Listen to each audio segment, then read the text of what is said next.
thank you for the hydrate, Leela. And thank you, Don and Leela, for paying the shiny tax. I'm gonna hydrate right meow.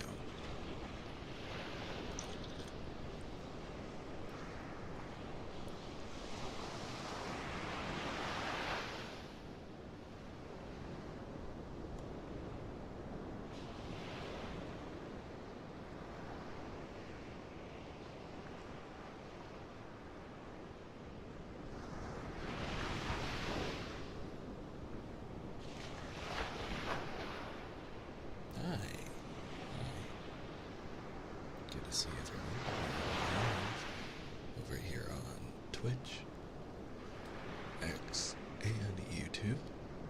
YouTube, so that we can save the VOD for people to watch later.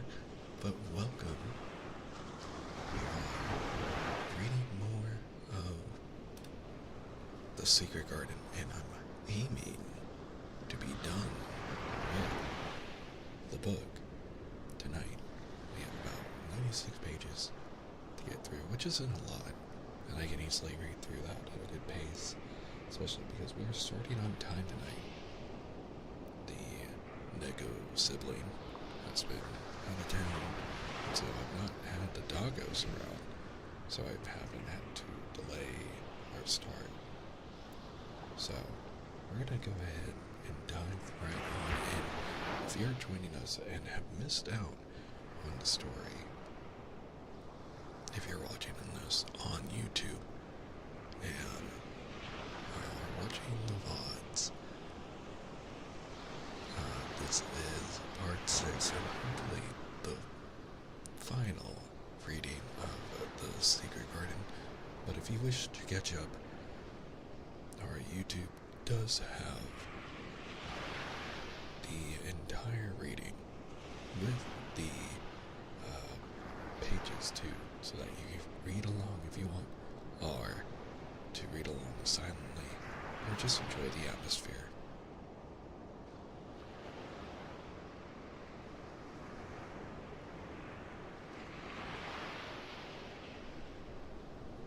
Triggers are on if you like to use them, and I will get to them not immediately, but as I find good stopping points in our reading. Oh. There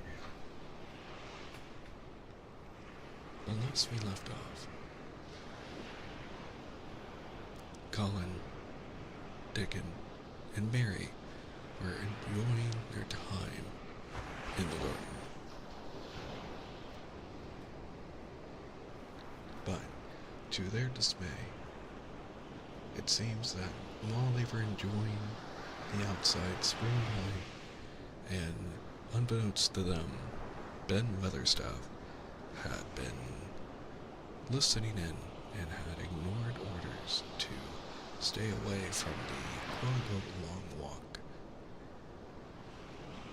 and had heard the children and had climbed up a ladder to look over the wall into the secret garden, and discovering Mary and Dickon was furious, but was quickly silenced by Colin and his childish, quote, Raja-esque commanding authority to get the staff to listen to him, which also seemed to bring many emotions to the usually very cranky and almost unfriendly Ben. We rejoin the children in chapter 22, titled When the Sun Went Down.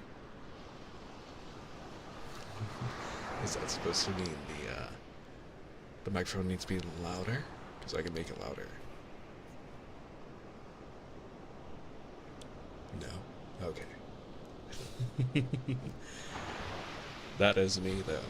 That is me when I'm being told to start streaming to get to it. My turn later. When his head was out of sight, Colin turned to Mary. Go and meet him, he said, and Mary flew across the grass to the door under the ivy. Dickon was watching him with sharp eyes. There were scarlet spots on his cheeks, and he looked amazing, but he showed no signs of falling.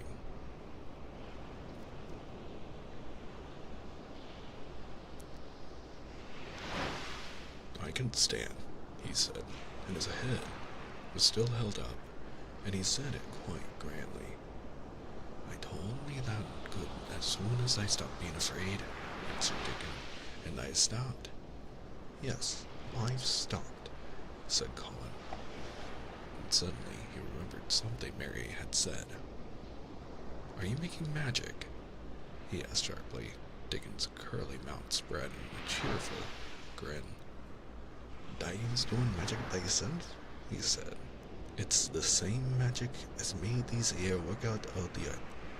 And he touched with his thick boot a clump of crocuses in the grass.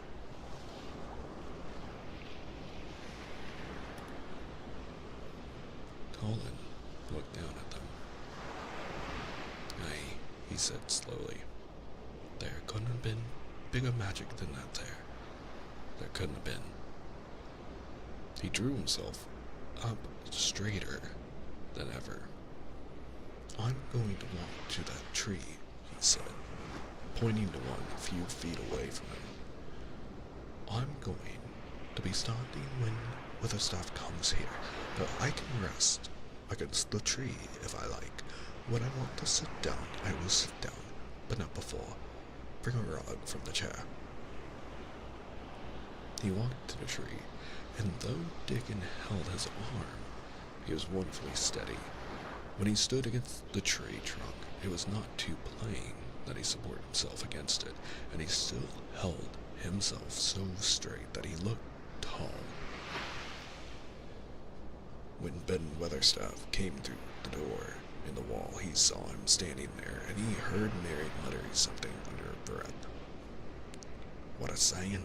He asked, rather testily, because he did not want his attention distracted from the long, thin, straight boy figure and proud face.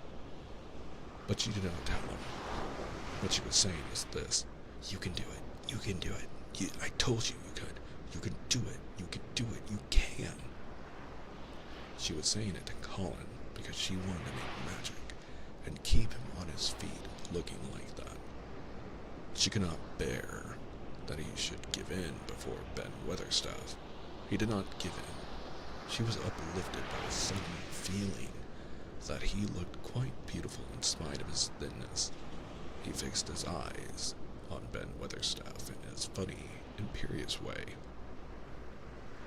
Look at me, he commanded. Look at me all over. Am I a hunchback? Have I got crooked legs? Ben Weatherstaff had not quite got over his emotion, but he had recovered a little and answered almost in his usual way. Not I, he said. Now do with the sword. What's thy been doing with thyself? I didn't notice I didn't let folk think thy was crippled and half-witted. Half-witted? Said Colin angrily. Who thought of that?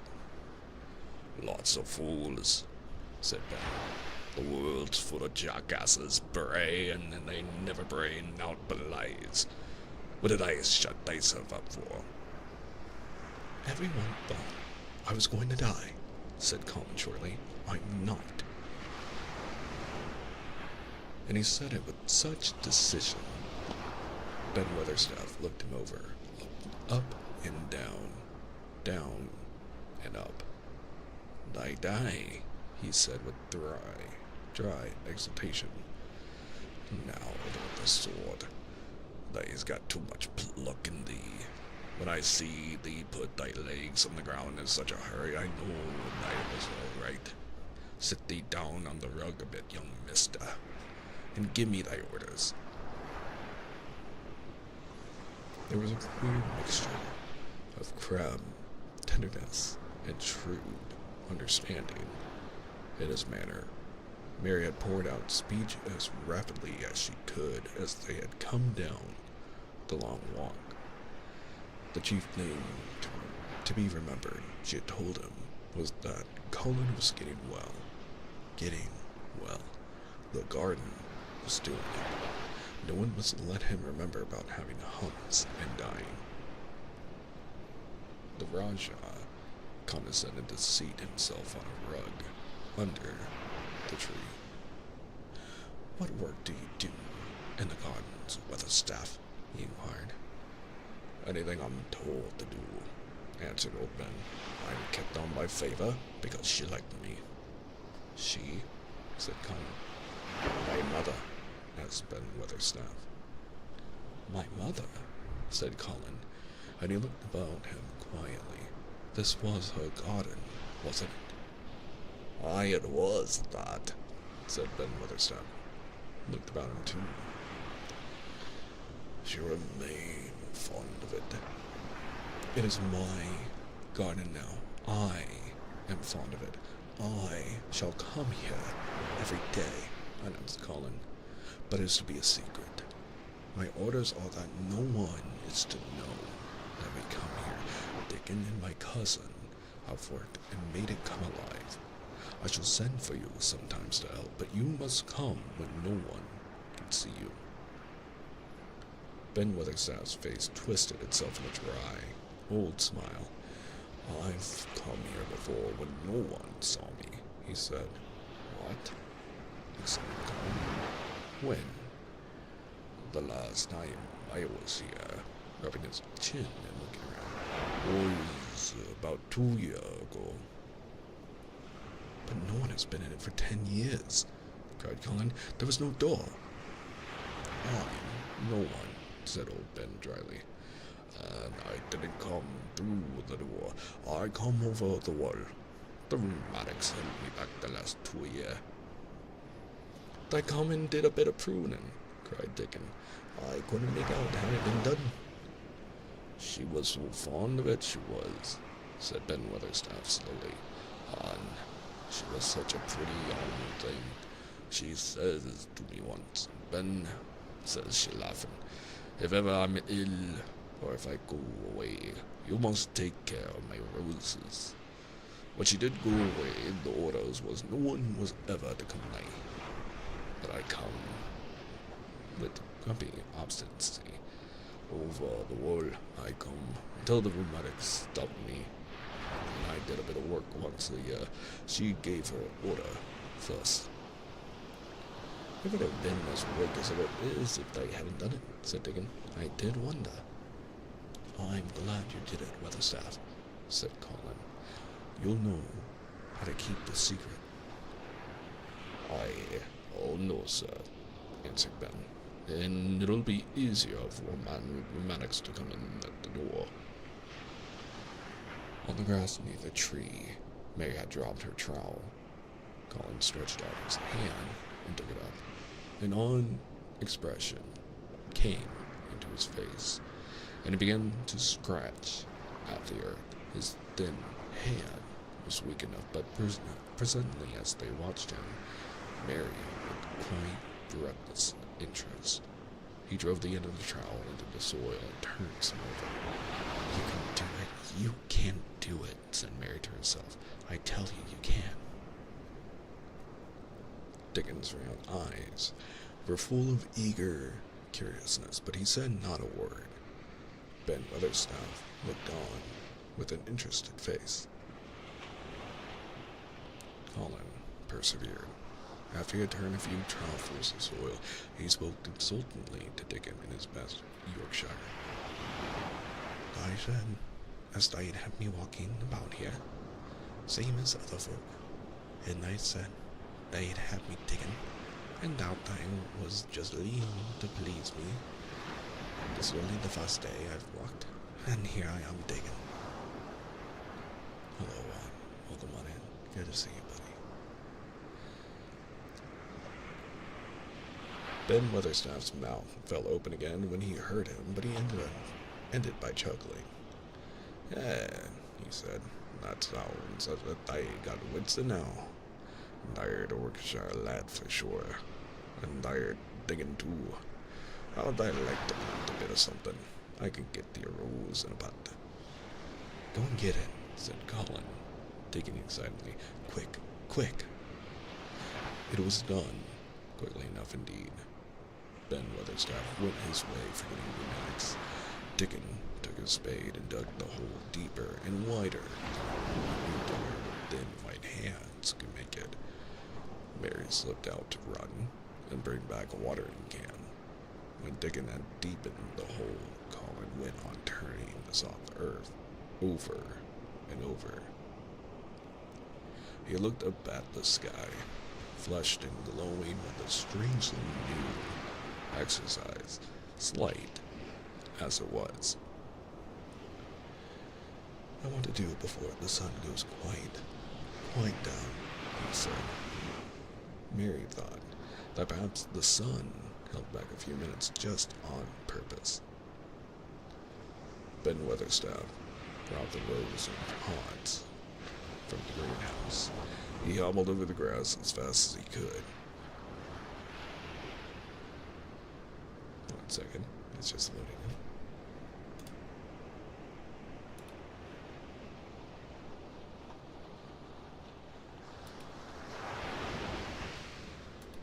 Thank goodness I'm not a robot.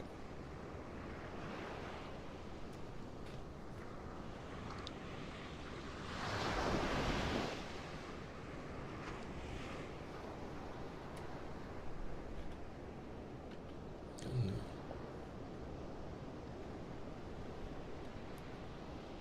Well, I hope that site isn't started. I'm gonna flash it.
Seems the 309th page of our book might be missing.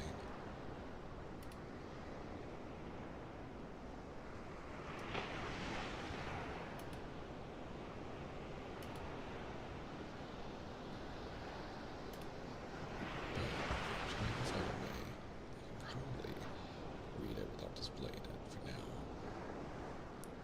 Just so we can get through.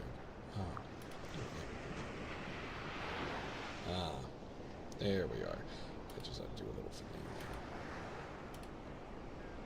Now, to get it properly viewed.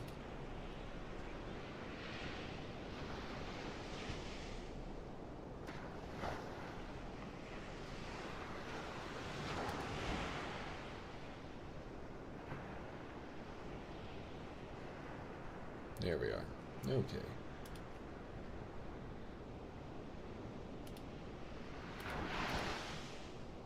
Perfect. He had begun to be excited too. He knelt down by the hole and broke the pot from the mold. Here, lad, he said, handing the plan to Colin. Set it in the art thyself, same as the king does when he goes to a place. The thin white hands shook a little, and Colin's flush grew deeper as he set the rose in the mold and held it while old Ben made firm the earth. It was filled in and pressed down and made steady.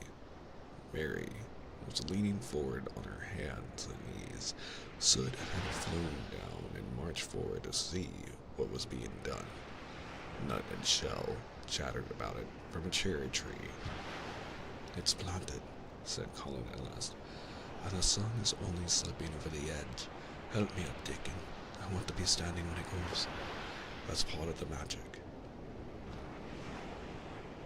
And Dickon helped him.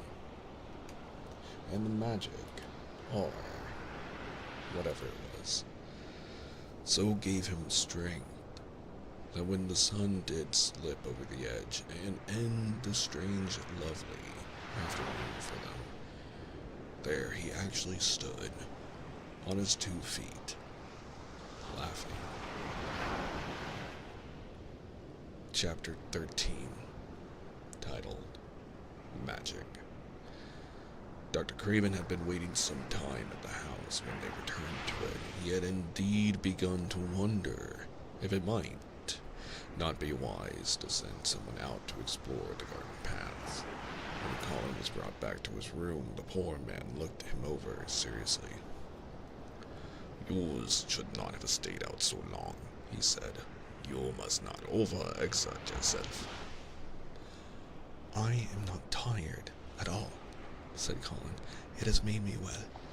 Tomorrow, I am going out in the morning, as well as in the afternoon." "I am not sure that I can allow it," answered Dr. Craven. "I am afraid it would not be wise." "It would not be wise to try to stop me," said Colin quite seriously. "I am going." Even Mary had found out that one of Colin's chief peculiarities was that he did not know in the least what a rude little brute he was, with his way of ordering people about. He had lived on a sort of desert island all his life, and as he had been the king of it, he had made his own manners, and had no one to compare himself with. Mary had indeed been rather like him herself, and since she had been at Misselthwaite, had gradually discovered that her own manners had not been of the kind which is usual or popular. Having made the discovery, she naturally thought it of enough interest to communicate to Colin. So she sat and looked at him curiously for a few minutes after Dr. Craven had gone. She wanted to make him ask her why she was doing it, and of course, she did.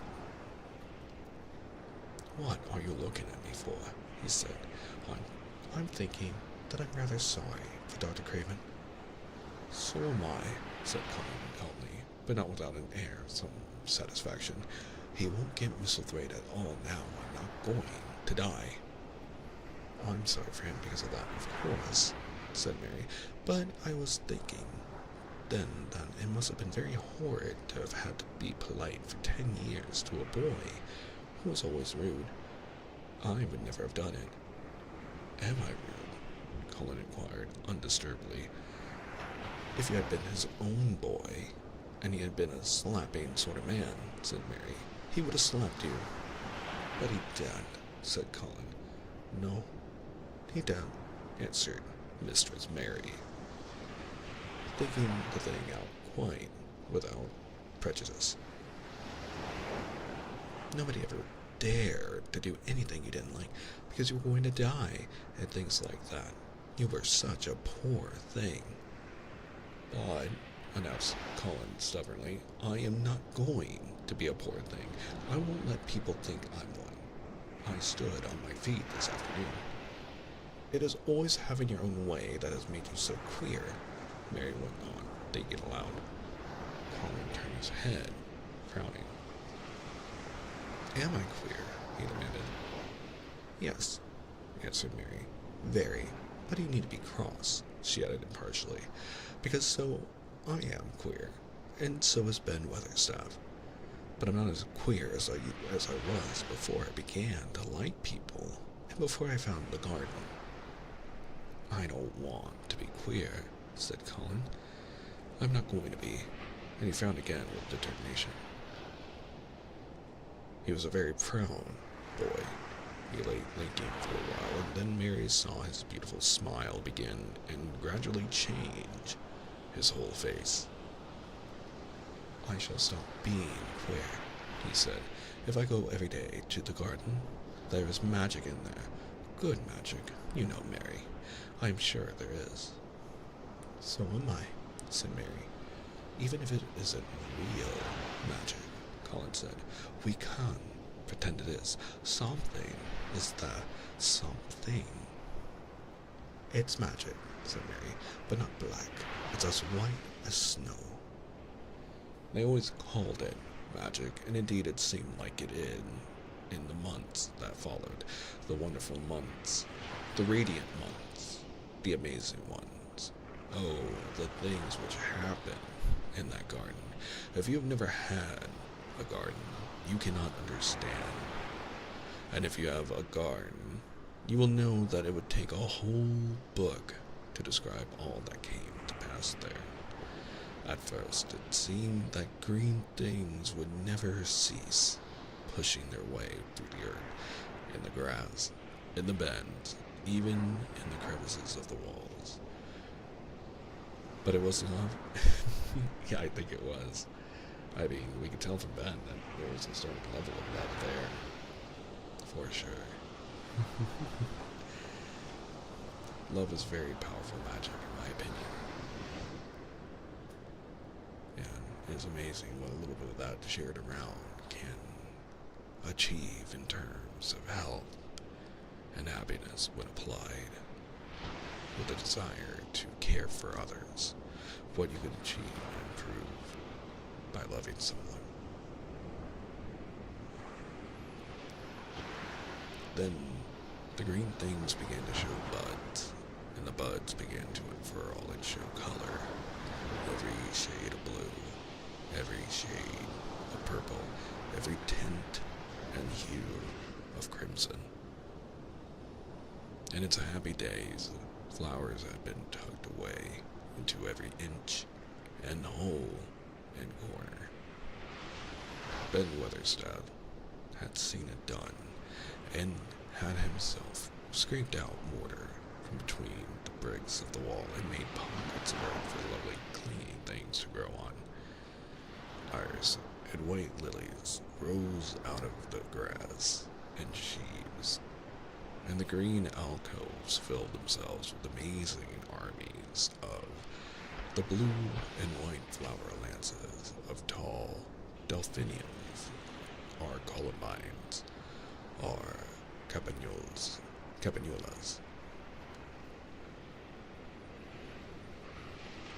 She was mean and fond of them. She was. Ben Weatherstaff said she liked them things as was a lass pointing up to the blue sky. She used to tell. Not as she was one of them that looked down on the earth. Not her. She just loved it, but she said as the blue sky Alice looked so joyful. The seeds Dickon and Mary had planted grew as if fairies had tended them.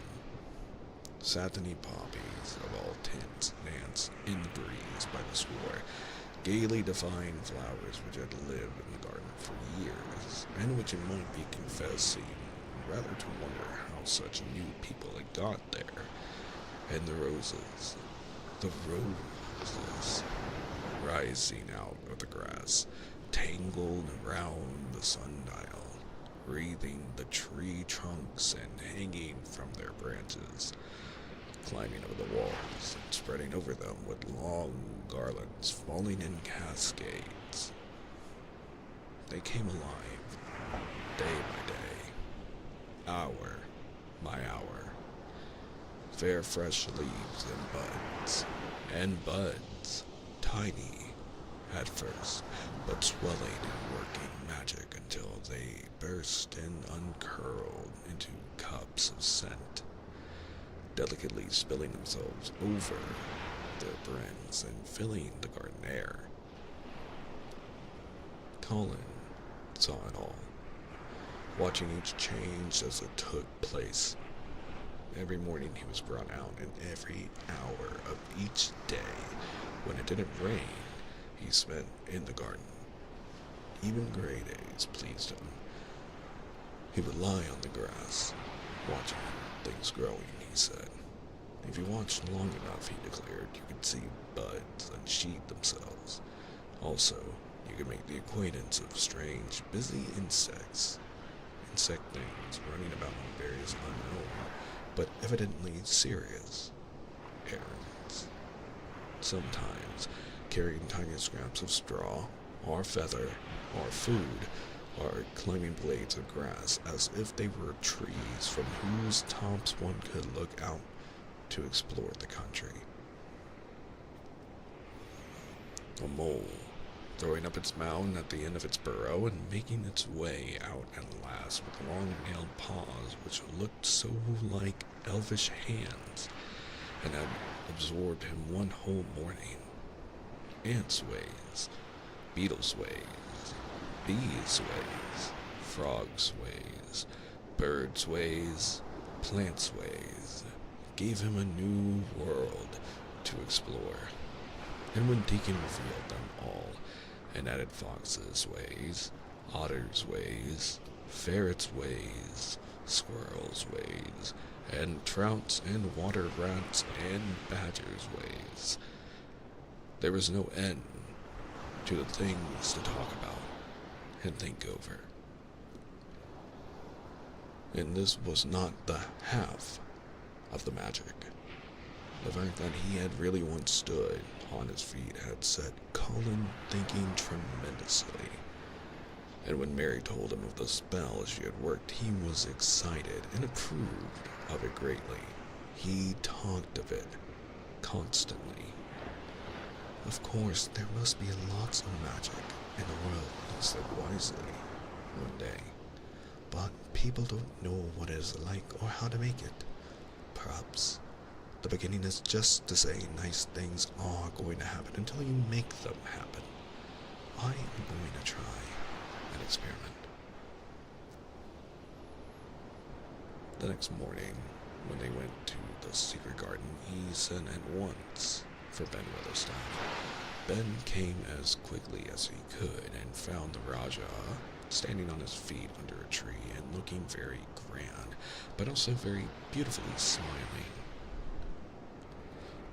Good morning, Ben Weatherstaff, he said. I want you and Dickon and Miss Mary to stand in a row and listen to me, because I am going to tell you something very important. Aye, sir, answered Ben Weatherstaff, touching his forehead. What a long, concealed charms of Ben Weatherstaff was that in his boyhood he had once run away to sea and had many voyages, so he could reply like a sailor.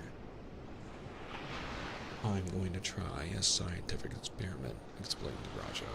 When I grow up, I am going to make great scientific discoveries, and I am going to begin now with this experiment. Aye, sir, said Ben Weatherstaff promptly, though this was the first time he had heard of great scientific discoveries. It was the first time Mary had heard them either, but even at this stage, she had begun to realize that, queer as he was, Colin had read about a great many singular things and was somehow a very convincing sort of boy. When he held up his head and fixed his strange eyes on you, it seemed as if you believed him, almost in spite of yourself, though he was only 10 years old, going on 11. At this moment he was especially convincing, because he suddenly felt the fascination of actually making a sort of speech like a grown-up person. The great scientific discoveries I'm going to make, he went on, will be about magic. Magic is a great thing, and scarcely anyone knows anything about it except a few people in old books, and Mary a little, because she was born in India where they're all fakas. I believe Dickon knows some magic, but perhaps he doesn't know he knows it. He charms animals and people. I would never have let him come to see me if he had not been an animal charmer, which is a boy charmer too, because a boy is an animal. I am sure there is magic in everything, only we have not sense enough to get a hold of it and make it do things for us like electricity and horses and steam. Also, Lord, thank you so much to giving a gift sub to Dawn Amelia Mega Axis. Leela got one. Oh my goodness. And the Juggernaut. If you guys are in the chat and have gotten the gift sub, please make sure to thank and oh my gosh, thank you for the hype train. And apologies to our friends over at YouTube as we celebrate this moment. I am very thankful for the support. As always, this goes back to the stream to support me to make more content and record more nature sounds for everyone. So thank you. I really appreciate it. I'll take a sip of my water as a cheers to you. Thank you, thank you.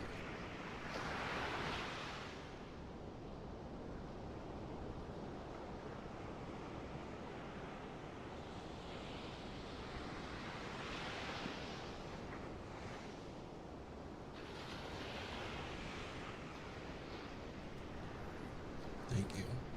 Especially in this day and age.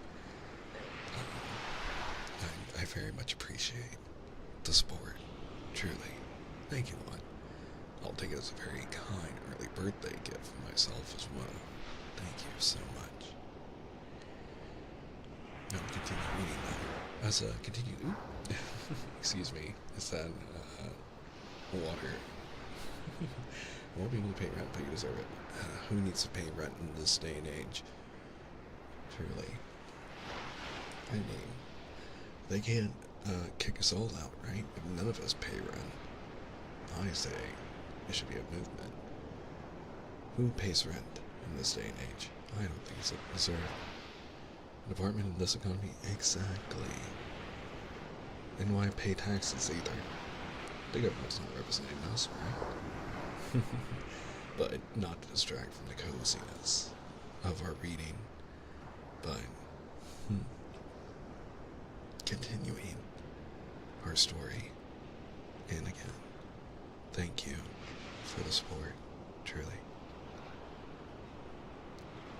The sounded so imposing that Ben Weatherstaff became quite excited and really could not keep still.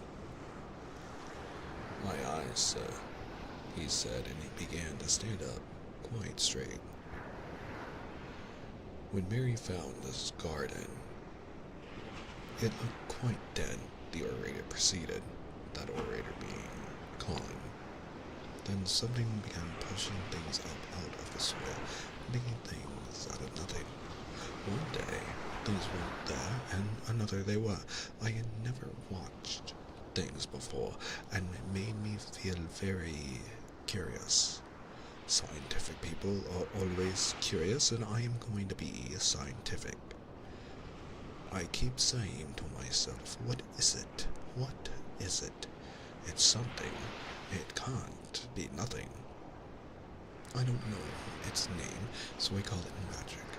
I have not seen the sunrise, but Mary and Dickon have, and from what they tell me, I am sure that is magic too. What is it exactly? Something pushes it up and draws it. Sometimes since I've been in the garden, I've looked up through the trees at the sky, and I have had a strange feeling of being happy, as if something were pushing and drawing in my chest and making me breathe fast. Magic is always pushing and drawing and making things out of nothing. Everything is made out of magic. Leaves and trees, flowers and birds, badgers and foxes and squirrels and people. So it must be all around us. in this garden, in all the places. The magic in this garden has made me stand up, and I know I am going to live to be a man. I'm going to make the scientific experiment of trying to get some and put it in myself and make it push and draw me and make me strong. I don't know how to do it, but I think that if you keep thinking about it and calling it, perhaps it will come. Perhaps that is the first baby way to get it. Thank you for that level 2 hype train, by the way. Thank you, thank you, thank you. When I was going to try to stand that first time, Mary kept saying to herself as fast as she could, "You can do it, you can do it," and I did. I had tried myself at the same time, of course, but her magic helped me, and so did Dickens. Every morning and evening, and as often in the daytime as I can remember, I'm going to say, magic is in me. Magic is making me aware. I am going to be as strong as Dickens, as strong as Dickens, and you must all do it too. That is my experiment. Will you help, Ben Weatherstaff? "Aye, aye, sir," said Ben Weatherstaff. "Aye, aye." If you keep doing it every day as regularly as soldiers go through drill, we shall see what will happen and find out if the experiment succeeds. You learn things by saying them over and over and thinking about them until they stay in your mind forever. And I think it will be the same with magic. If you keep calling it to come to you and help you, it will get to the part of you and it will stay and do things. I once heard an officer in India tell my mother that there were fakers who said words over and over thousands of times, said Mary. "I've heard Jem Fellow's wife say the same thing over thousands of times, calling Jem a drunken brute," said Ben Weatherstaff dryly. "Summerdalas come with that, sure enough. He gave her a good hiding and went to the Blue Lion and got as drunk as a lord." Colin drew his brows together and thought a few minutes. Then he cheered up. "Well," he said, "you see, something did come of it. She used the wrong magic until she made him beat her. Oh my god, no, that's the wrong thing." Again, remember, this is a project of its time, and these are children all talking. Someone should look out for Colin there. That's not magic. Maybe alcoholism. If she used the right magic and had said something nice, perhaps he wouldn't have got as drunk as a lord, and perhaps he might have bought her a new bonnet. Ben Weatherstaff chuckled, and there was shrewd admiration in his little old eyes. "Oh, Lord, thou'rt a clever lad as well as a straight-legged one, Mr. Colin," he said. "Next time I see Bess Fellowet, I'll give her a bit of a hint of what magic would do for her. She'd be rare and pleased if the scientific experiment worked, and so on. Oh, Jim."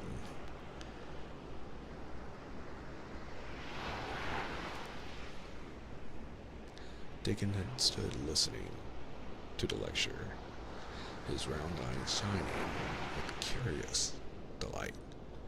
Nut and Shelf were on his shoulders, and he had held a long-eared white rabbit in his arm, and stroked it softly while it laid its ears along its back and enjoyed itself. "Do you think the experiment will work?" Colin asked him, wondering what he was thinking. He so often wondered what Dickon was thinking when he saw him looking at him or at one of his creatures with his happy, wide smile. He smiled now, and his smile was wider than usual. "Aye," he answered, "that I do. It'll work same as the seeds do when the sun shines on 'em. It'll work for sure. Shall us begin it now?" Colin was delighted, and so was Mary. Fired by recollections of fakers and devotees and illustrations, Colin suggested that they should all sit cross-legged under the tree, which made a canopy. "It'll be like sitting in a sort of temple," said Colin. "I'm rather tired and I want to sit down." "Yeah," said Dickon. "I mustn't begin by saying they're tired. That might spoil the magic." Colin turned and looked at him into his innocent round eyes. "That's true," he said slowly. "I must only think of the magic." Baby's first manifestation. It all seemed most majestic and mysterious when they sat down in their circle. Ben Weatherstaff felt as if he had somehow been led into appearing at a prayer meeting. Ordinarily, he was very fixed in being what he called agent per maintenance, but this being the Raja's affair, he did not resent it and was indeed inclined to be gratified at being called upon to assist. Mistress Mary felt solemnly enraptured. Dickon held his rabbit in his arms. Perhaps he made some charmer signal no one heard, for when he sat down cross-legged like the rest, the crow, the fox, the squirrels, and the lamb, settling each into a place of rest as if of their own desire, and Crodimus, hello, welcome to the stream. "The creatures have come," said Colin gravely. "They want to help us." Colin really looked quite beautiful, Mary thought. He held his head high, as if he felt like a sort of priest, and his strange eyes had a wonderful look in them, the light shone on him through the tree canopy. "Greetings, greetings, nice to see you. Welcome, welcome, welcome." "Now we will begin," he said. "Shall we sway backward and forward, Mary, as if we were dervishes?" "I cannot do no swaying backward and forward," said Ben Weatherstaff. "I've got the rheumatics." "The magic will take them away," said Colin in a high priest tone. "But when you sway until it has done it, you will only chant." "I cannot do no chanting," said Ben Weatherstaff, a trifle testily. "They told me out the church choir the only time I ever tried it." No one smiled. They were all too much in earnest. Colin's face was not even crossed by a shadow. He was thinking only of the magic. "Then I will chant," he said, and he began, looking like a strange boy spirit. "The sun is shining, the sun is shining. That is the magic. The flowers are growing, the roots are stirring. That is the magic. Being alive is the magic. Being strong is the magic. The magic is in me. The magic is in me. It is in me. It is in me. It is in every one of us. It's in Ben Weatherstaff's back. Magic, magic, come and help."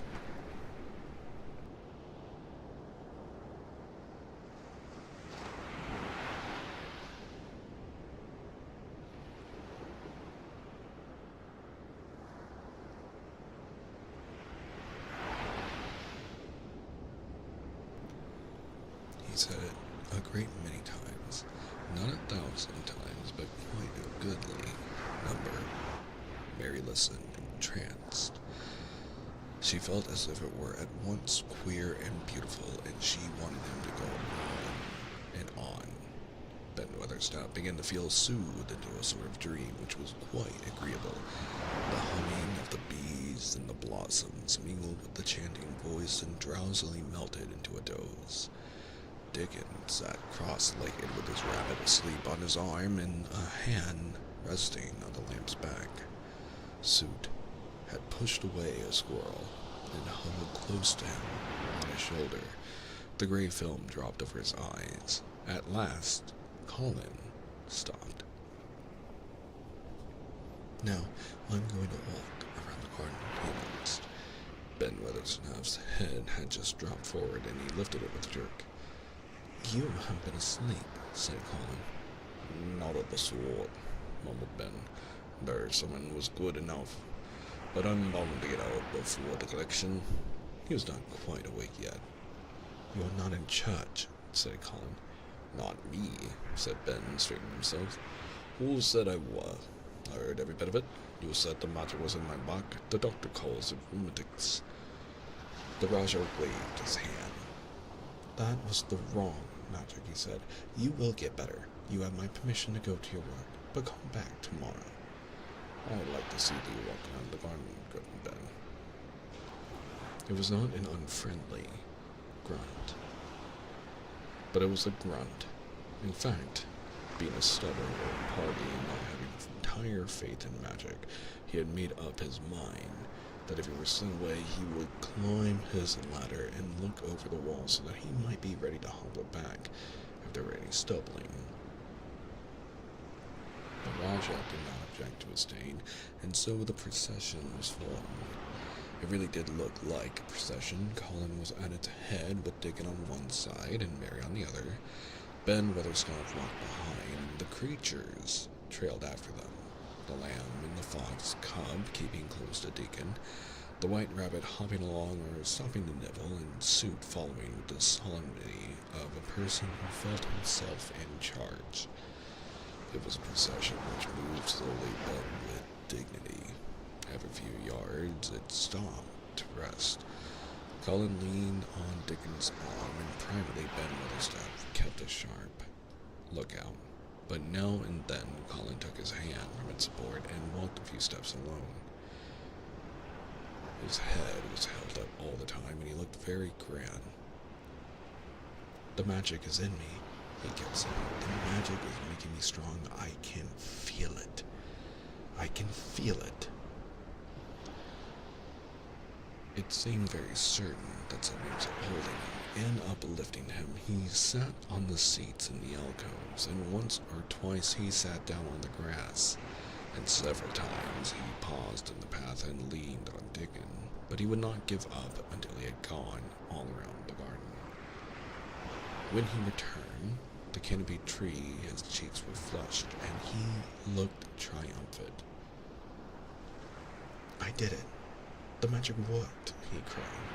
That is my first scientific discovery. What will Dr. Craven say? Broke out Mary. He won't say anything, Colin answered, because he will not be told. This is to be the biggest secret of all. No one's to know anything about it until I have grown so strong that I can walk and run like any other boy.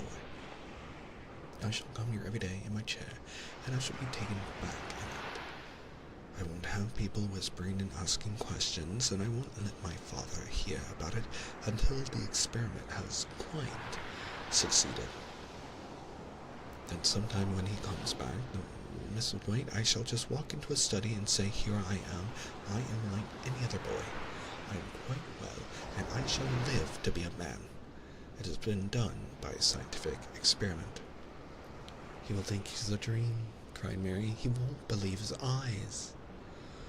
Colin flushed triumphantly. He had made himself believe that he was going to get well, which was really more than half the battle, if he had been aware of it, and the thought which stimulated him more than any other was this imagining what his father would look like when he saw that he had a son who was as straight and strong as other fathers' sons. What of his darkest miseries in the unhealthy, morbid past days had been his hatred of being a sickly, weak-backed boy whose father was afraid to look at him. He'll be obliged to believe them, he said. One of the things I'm going to do after the magic works and before I begin to make scientific discoveries is to be an athlete. We shall have thee talking to boxing in a week or so, said Ben Weatherstaff, and dialed in with winning the belt and being champion prize fighter of the old England. Colin fixed his eyes on him sternly. Weatherstaff, he said, that is disrespectful. You must not take liberties because you are in the secret. However, Much of the magic works, I shall not be a prize fighter. I shall be a scientific discoverer. Axe pardon, sir, answered Ben, touching his forehead in salute. I ought to have seen it wasn't a joking matter, but his eyes twinkled, and secretly he was immensely pleased. He really did not mind being snubbed, since the snubbing meant that the lad was gaining strength and spirit.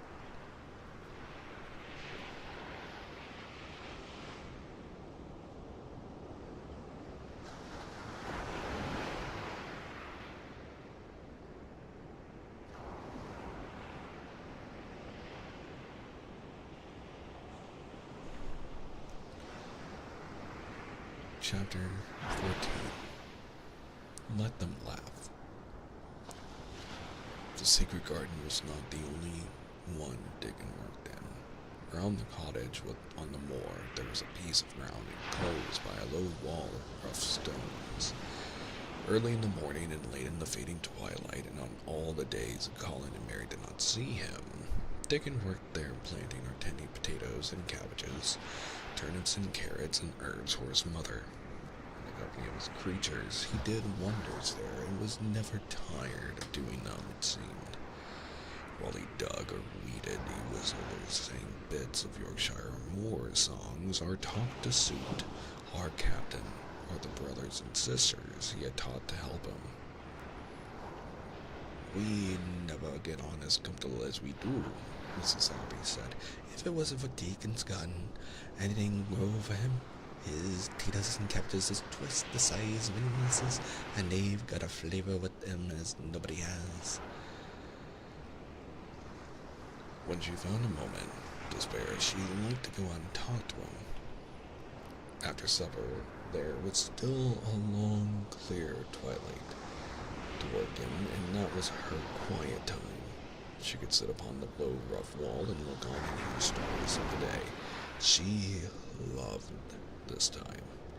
There were not only vegetables in this garden. Dickon had bought penny packages of flower seeds now and then, and sown bright, sweet-scented things among gooseberry bushes, and even cabbages, and he grew borders of mignonette, and pinks and pansies, and things whose seeds he could save year after year, or whose roots would bloom each spring, and spread in time into fine clumps. The low wall was one of the prettiest things in Yorkshire, because he had tucked more than foxglove and ferns and rock cress and hedgerow flowers into every crevice until only here and there glimpses of the stones would be seen. All the chap's got to do to make 'em thrive, mother, he would say, is to be friends with 'em for sure. They're just like the creatures. If they're thirsty, give 'em a drink, and if they're hungry, give 'em a bit of food. They want to live same as we do, and if they died, I should feel as if they'd been a bad lad, and so I treated them heartless. It was in these twilight hours that Mrs. Sowerby heard of all that happened at Misselthwaite Manor. At first she was only told that Mr. Colin had taken a fancy to going out to the grounds with Miss Mary, and that it was doing him good. But it was not long before it was agreed between the two children that Dickon's mother might come into the secret. Somehow it was not doubted that she was safe, for sure. So one beautiful still evening, Dickon told the whole story with all the thrilling details of the bird key and the robin and the gray haze, which seemed like deadness in the secret Mistress Mary had planned never to reveal.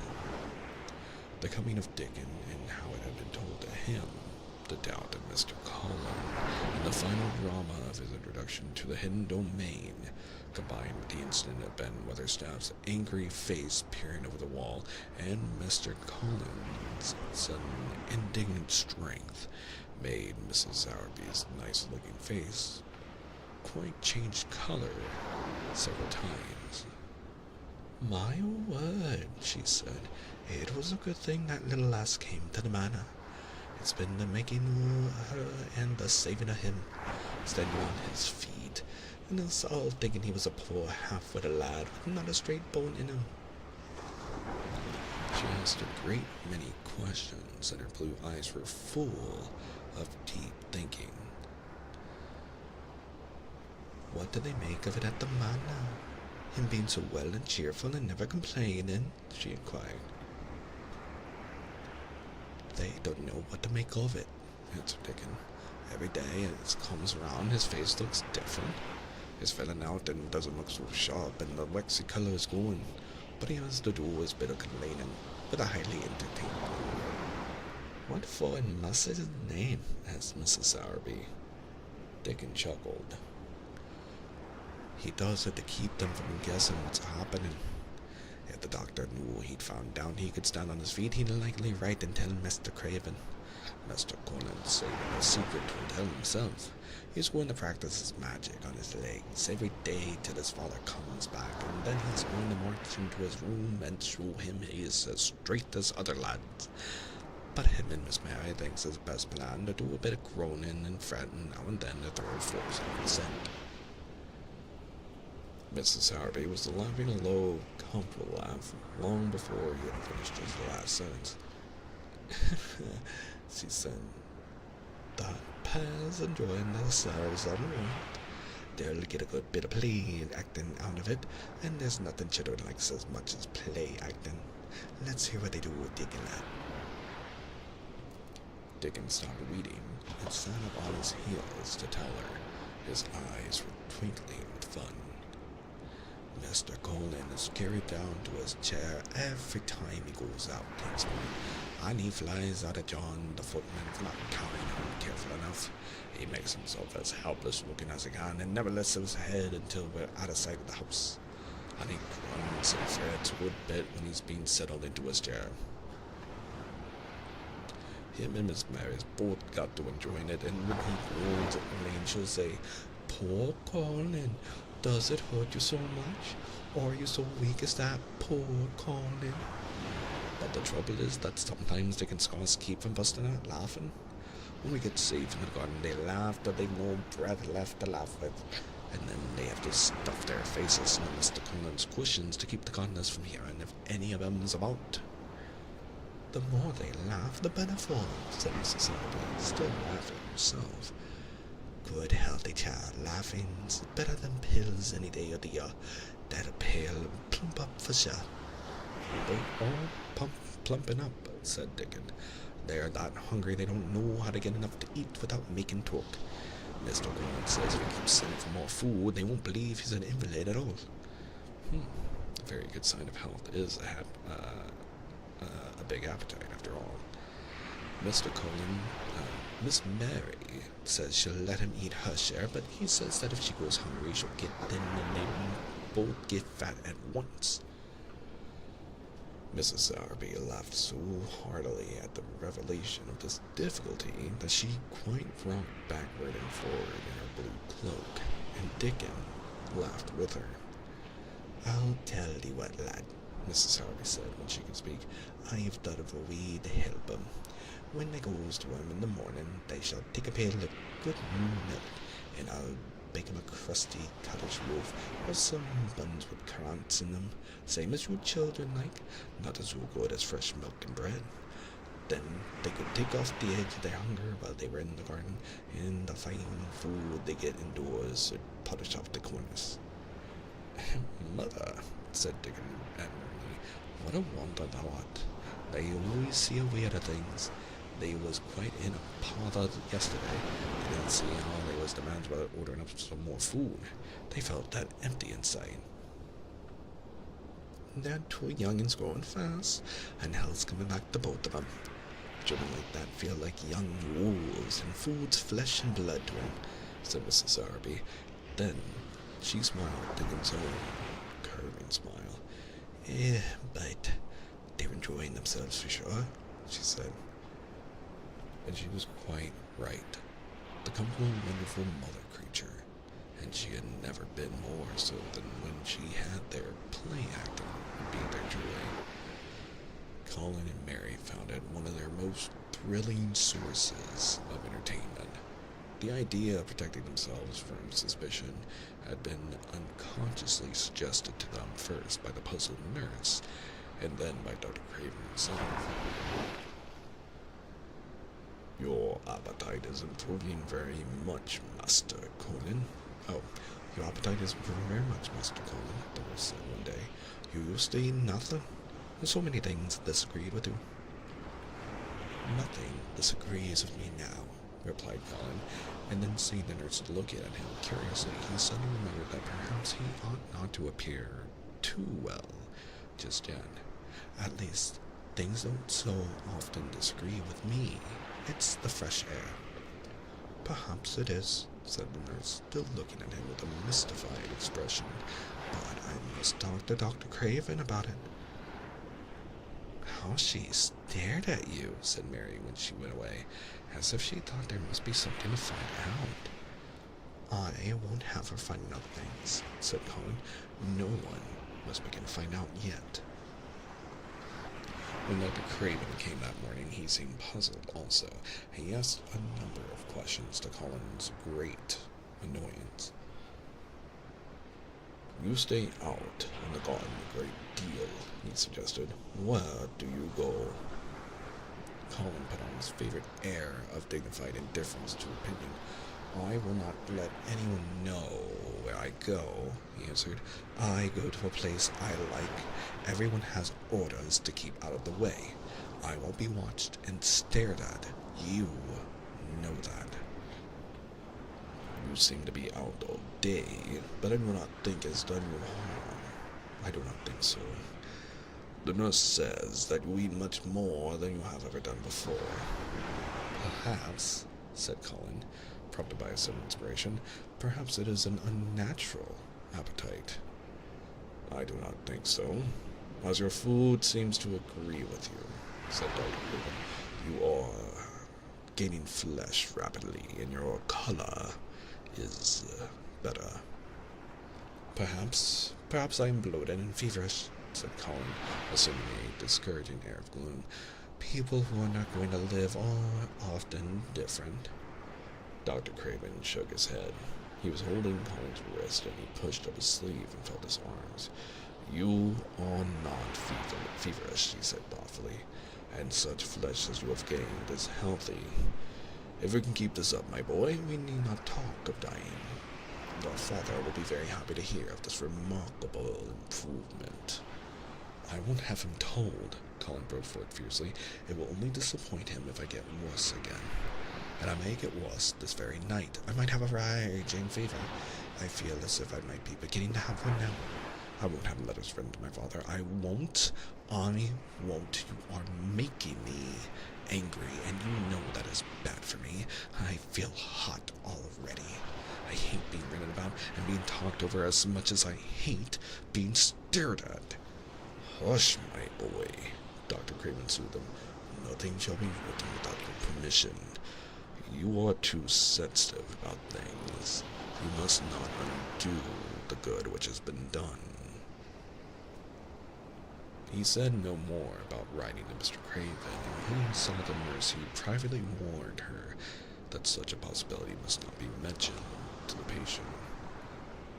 The boy is extraordinarily better, he said. His event seems almost abnormal. But of course, if he's doing now of his own free will, what we could not make him do before, still, he excites himself very easily, and nothing must be said to irritate him. Mary and Colin were much alarmed and talked together anxiously. From this time dated their plan of play acting. I may be obliged to have a tantrum, said Colin regretfully. I don't want to have one, and I'm not miserable enough now to work myself into a big one. Perhaps I can have one at all. That lump doesn't come in my throat now, and I keep thinking of nice things instead of horrible ones. What if they talk about writing to my father? I shall have to do something. He made up his mind to eat less, but unfortunately, it was not possible to carry out this brilliant idea when he awakened each morning with an amazing appetite, and the table near his sofa was set with a breakfast of homemade bread and fresh butter, snow white eggs, raspberry jam, and clotted cream. That sounds delicious. Mary always breakfasted with him, and when they found themselves at the table, particularly if there were delicate slices of sizzling ham sending forth tempting odors from under a hot silver cover, they would look into each other's eyes in desperation. "I think we shall have to eat it all this morning, Mary," Colin said, always ended up by saying, "We could send away some of the lunch and a great deal of the dinner." But they never found they could send away anything, and the highly polished condition of their empty plates returned to the pantry awakened much comment. "I do wish," Colin would say, "I do wish the slices of ham were thicker, and one muffin each is not enough for anyone." "It's enough for a person who's going to die," answered Mary when first she heard this, "but it's not enough for a person who's going to live. I sometimes feel as if I could eat 3 when those nice fresh heather and coarse smells from the moor come pouring in at the open window." The morning that Dickon, after they had been enjoying themselves in the garden for about 2 years, went behind a big rose bush and brought forth 2 tin pails, and revealed that one was full of rich new milk with cream on the top of it, and that the other held cottage-made crotte buns, folded in a clean blue and white napkin, buns so carefully tucked in that they were still hot. There was a riot of surprised joyfulness. What a wonderful thing for Mrs. Sowerby to think of. What a kind, clever woman she must be. How good the buns were, and what delicious, fresh milk. "Magic is in her just as it is in Deacon," said Colin, "and makes her think of ways to do things, nice things. She is a magic person. Tell her we are grateful, Deacon, extremely grateful." He was given to using rather grown-up phrases at times. He enjoyed them. He liked this so much that he improved upon it. "Tell her she has been most bounteous, and our gratitude is extreme." And then, forgetting his grandeur, he fell to and stuffed himself with buns and drank milk out of the pail and copious draughts in the manner of any hungry little boy who had been taking unusual exercise and breathing in moorland air, and whose breakfast was more than 2 hours behind him.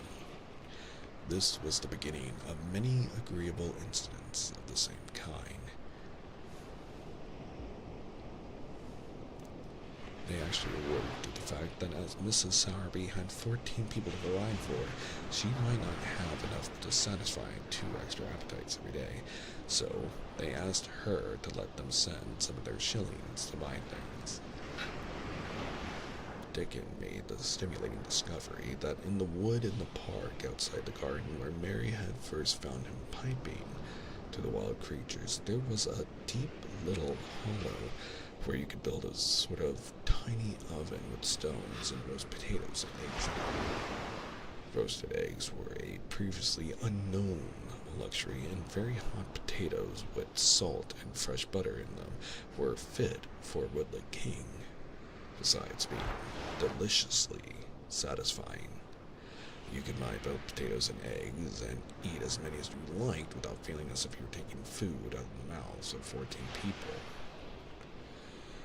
Every beautiful morning, the magic was worked by the mystic circle under the plum tree, which provided a canopy of thickening green leaves after its brief blossom time was ended. After the ceremony, Colin always took his walking exercise, and throughout the day he exercised his newly found power at intervals. Each day he grew stronger, and could walk more steadily and cover more ground. And each day his belief in the magic grew stronger, as well it might. He tried one experiment after another as he felt himself gaining strength, and it was Dickon who showed him the best things of all. "Yesterday," he said one morning after an absence, "I went to trade for mother and near Blue Cow, and I said Bob Hayward. He's the strongest chap on the moor. He is the champion wrestler, and he can jump higher than any other chap and throw the hammer farther. He has gotten all the way to Scotland for the sports, and yes, he's knowed me ever since I was a little un, and he's a friendly sort. And I asked him some questions. The gentry calls him an athlete, and I thought, oh, Dean, Mr. Cullen, and I says, how to make the muscles stick out that way, Bob? Did I do anything extra to make thyself so strong? And he says, well, yes, lad, I did. A strong man in a shoe that counted to 3 once showed me how to exercise my arms and legs and every muscle in my body. And I says, could a delicate chap himself make himself stronger with them, Bob? And he laughed and says, I the delicate chap? And I says, no, but I knows a young gentleman that's getting well along sickness, get well off a long illness, and I wish I knowed some little tricks to tell him about. I didn't say no names, and he didn't ask none. He's friendly, same as I said, and he stood up and showed me good nature like, and I imitated what he did till I knowed it by heart. Colin had been listening excitedly. Can you show me? He cried. Will you? Aye, to be sure, Dickon answered gaily. But he says, then one do 'em gentle at first, and be careful not to tire thyself. Rest in between times, and take deep breaths, and don't overdo. I'll be careful, said Colin. Show me. Dickon, you are the most magic boy in the world. Dickon stood up on the grass and slowly went through a carefully practical but simple series of muscle exercises. Colin watched him with widening eyes. He couldn't do a few while he was sitting down. Presently, he did a few gently while he stood upon his already steady feet. Mary began to do them also. Sood, who was watching the performance, became much disturbed and left his branch and hopped about restlessly because he could not do them too.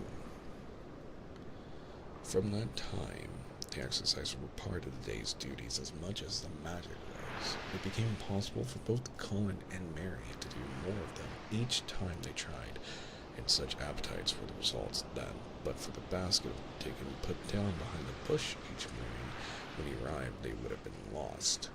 But the little oven in the hollow and Mrs. Sowerby's bounties were so satisfying that Mrs. Medlock and Nurse and Dr. Craven became mystified again. You can trifle with your breakfast and seem to mistake your dinner if you're full to the brim with roasted eggs and potatoes, and richly frothed milk, and oat cakes and buns, and heather honey and clotted cream. They are eating next to nothing, said Louise. They'll die of starvation if they can't be persuaded to take some nourishment, and yet see how they look. Look, exclaimed Mrs. Medlock indignantly. I'm never to death with them. They're a pair of young Satans, bursting their jackets one day, and then the next turning up their noses at the best meals cook can tempt them with. Not a mouthful of that lovely young fowl and bread sauce did they set a fork into yesterday, and the poor woman fair invented a pudding for them, and back it sent. She almost cried. She's afraid to be blamed if they starve themselves into their graves. Dr. Craven came. He looked at Colin long and carefully. He wore an extremely worried expression when the nurse talked to him and showed him the almost untouched tray of breakfast she had saved for him to look at. But it was even more worried when he sat down by Colin's sofa and examined him. He'd been called to London on business and not seen the boy for nearly 2 weeks. When young things begin to gain health, they gain it rapidly.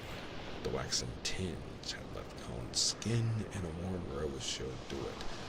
His beautiful eyes were clear, and the hollows under them and in his cheeks and temples had filled out. His once dark, heavy locks had begun to look as if they sprang healthily from his forehead, and were soft and warm with life. His lips were fuller and of a normal color.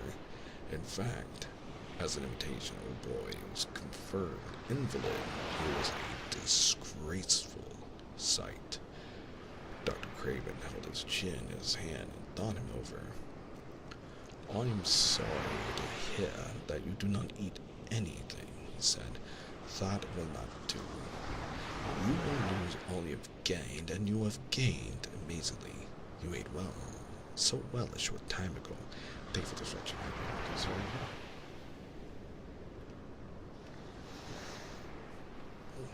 I appreciate it.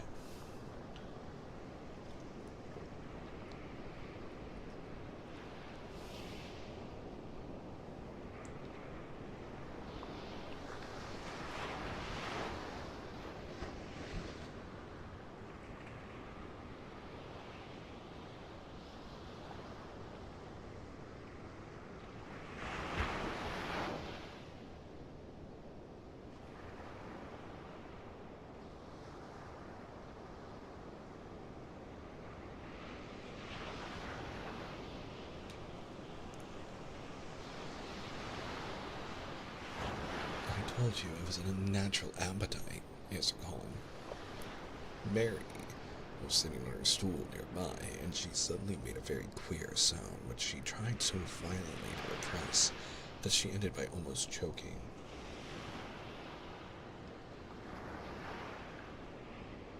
What is the matter? Said Dr. Craven, turning to look at her. Mary became quite severe in her manner. It was something between a sneeze and a cough, she replied with a reproachful dignity, and it got into my throat. But, she said after recalling, I couldn't stop myself. It just burst out because all at once I couldn't help remembering that last baked potato you ate and the way your mouth stretched when you bit through that thick, lovely crust with jam and clotted cream on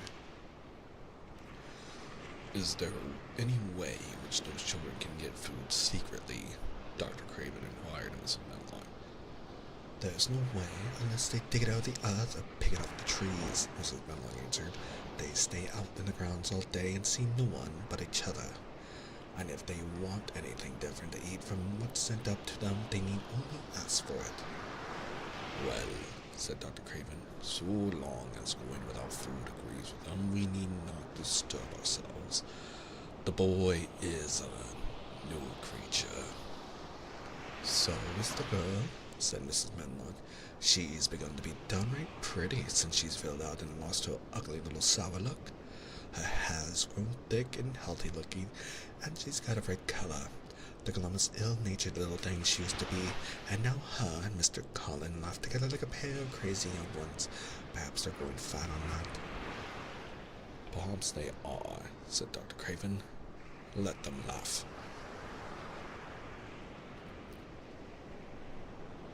Chapter 15. The Curtain. And the secret garden bloomed and bloomed, and every morning revealed new miracles. In the robin's nest there were eggs, and the robin's mate sat upon them, keeping them warm with her feathery little breast and careful wings.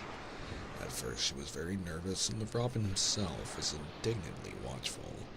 Even Diggin did not go near the close-grown corner in those days, but waited until by the quiet working of some mysterious spell he seemed to have conveyed to the soul of the little pair that in the garden there was nothing which was not quite like themselves, nothing which did not understand the wonderfulness of what was happening to them, the immense, tender, terrible, heartbreaking beauty and solemnity of eggs. If there had been one person in that garden who had not known through all his or her innermost being that if an egg were taken away or hurt, the whole world would whirl round and crash through space and come to an end.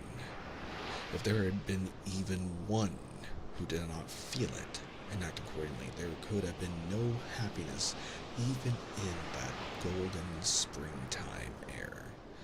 But they all knew it and felt it, and the robin and his mate knew they knew it. At first, the robin watched Mary and Colin with sharp anxiety. For some mysterious reason, he knew he need not watch Dickon. The first moment he set his two bright black eye on Dickon, he knew he was not a stranger, but a sort of robin without beaks or feathers. He could speak Robin, which is a quite distinct language, not to be mistaken for any other. To speak Robin to a robin is like speaking French to a Frenchman. Dickon always spoke it to the Robin himself, so the queer gibberish he used when he spoke to humans did not matter in the least. The Robin thought he spoke this gibberish to them because they were not intelligent enough to understand feathered speech. His movements also were Robin. They never startled one by being sudden enough to seem dangerous or threatening.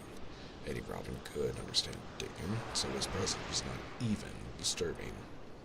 But at the outset, it seemed necessary to be on guard against the other two. In the first place, the boy creature did not come into the garden on his legs. He was pushed in on a thing with wheels, and the skins of wild animals were thrown over him. That, in itself, was doubtful. Then, when he began to stand up and move about, he did it in a queer, unaccustomed way, and the others seemed to help him. The Robin used to secrete himself in a bush and watched this anxiously. His head tilted first one side, and then on the other. He thought that the slow movements might mean that he was preparing to pounce, as cats do. When cats are preparing to pounce, they creep over the ground very slowly. The Robin talked this over with his mate a great deal for a few days, but after that he decided not to speak of the subject because her terror was so great that he was afraid it might be injurious to the eggs. When the boy began to walk by himself and even to move more quickly, it was an immense relief. But for a long time, it seemed, or so it seemed, a long time to Robin, he was a source of some anxiety. He did not act as the other humans did. He seemed very fond of walking, but he had a way of sitting or lying down for a while and then getting up in a disconcerting manner to begin again. One day, the Robin remembered that when he himself had been made to learn to fly by his parents, he had done much of the same sort of thing. He had taken short flights of a few yards, and then he had been obliged to rest. So it occurred to him that this boy was learning to fly, or rather, to walk. He mentioned this to his mate, and when he told her that the eggs would probably conduct themselves in the same way after they were fledged, she was quite confident and even became eagerly interested and derived great pleasure from watching the boy over the edge of her nest, though she always thought that the eggs would be much cleverer and learn more quickly. But that she said, indulgently, that humans were always more clumsy and slow than eggs, and most of them never really seemed to learn to fly at all. You never met them in the air or on treetops. After a while, the boy began to move about as the others did, but all three of the children at times did unusual things. They would stand under the trees and move their arms and legs and heads about in a way which was neither walking or running nor sitting down. They went through these movements at intervals every day, and the Robin was never able to explain to his mate what they were doing or trying to do.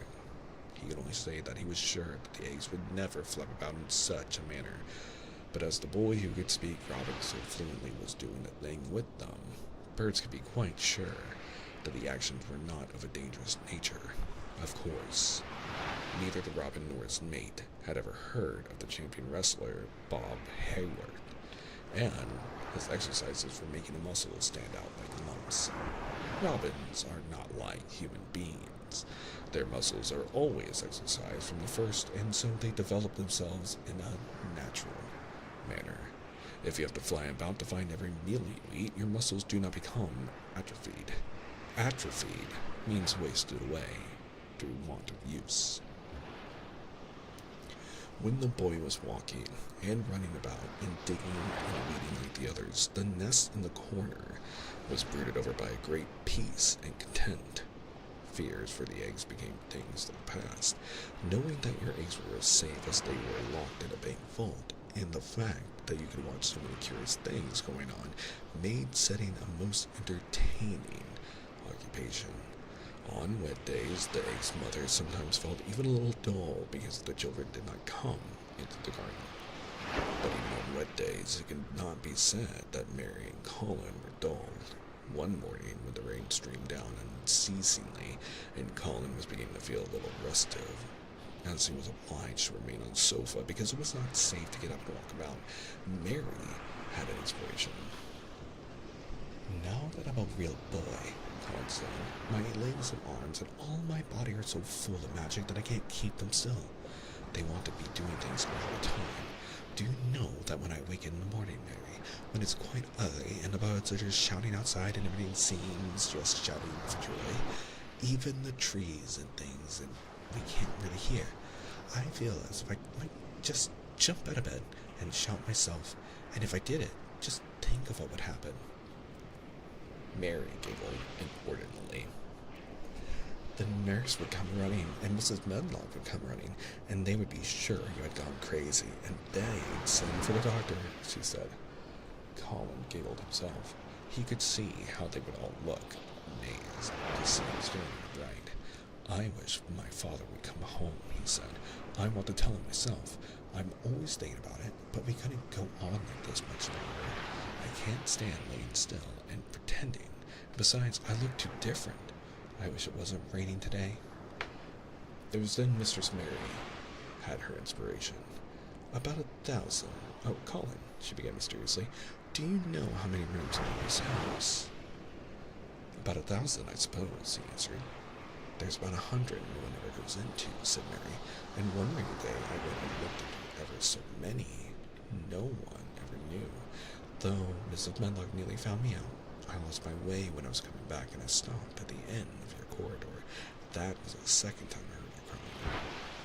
Colin started upon the sofa. 100 rooms no one goes into, he said. It sounds almost like a secret garden. Suppose we go and look at them. You could reel me in my chair, and nobody would know where we went. That's what I was thinking, said Mary. No one would dare to follow us. There are galleries where you could run. We could do our exercises. There is a little Indian room where there is a cabinet full of ivory elephants. There are all sorts of rooms. Ring the bell, said Colin. When the nurse came, he gave his orders. I want my chair, he said. Miss Mary and I are going to look at the part of the house which is not used. John can push me as far as the picture gallery because there are some chairs. Says then he must go away and leave us alone until I send for him again. Rainy days lost their terrors that morning, when the footman had wheeled the chair into the picture gallery and left the two together in obedience to orders. Colin and Mary looked at each other, delighted. As soon as Mary had made sure that John was really on his way back to his own quarters below stairs, Colin got out of his chair. I am going to run from one end of the gallery to the other, he said, and then I'm going to jump, and then we will do Bob Hale's exercises. And they did all these things, and many others. They looked at the portraits and found a plain little girl dressed in green brocade and holding the parrot on her finger. All these, said Colin, must be my relations. They lived a long time ago. That parrot one, I believe, was one of my great-great-great-great-aunts. She looks rather like you, Mary. Not as you look now, but as you looked when you came here. Not you are a great deal fatter and better looking. So are you, said Mary, and they both laughed. They went to the Indian room and amused themselves with ivory elephants. They found the rose-colored brochure boudoir in the hole in the cushion the mouse had left, but the mice had grown up and run away, and the hole was empty. They saw more rooms and made more discoveries than Mary had made on her first pilgrimage. They found new corridors and corners and flights of steps and new old pictures they liked, and weird old things they did not know the use of. It was a curiously entertaining morning, and the feeling of wandering about in the same house with other people, but at the same time feeling as if one were miles away from them, was a fascinating thing. I'm glad we came, Colin said. I never knew I lived in such a big, queer old place. I like it. We will ramble about every rainy day. We shall always be finding new queer corners and things. That morning, they had found, among other things, such good appetites that when they returned to Colin's room, it was not possible to send the luncheon away untouched. When the nurse carried the tray downstairs, she slapped it down on the kitchen dresser so that Mrs. Loomis, the cook, could see the highly polished dishes and plates. Look at that, she said. This is a house of mystery, and those two children are the greatest mysteries in it. If they keep that up every day, said the strong young footman, John, there'd be small wonder that he weighs twice as much today as he did a month ago. I should have to give up my place and time for fear of doing my muscles an injury. That afternoon, Mary noticed that something new had happened in Colin's room. She had noticed it the day before, but had said nothing because she thought the change might have been a chance. I was wondering why that sounded weird. Let me fix that.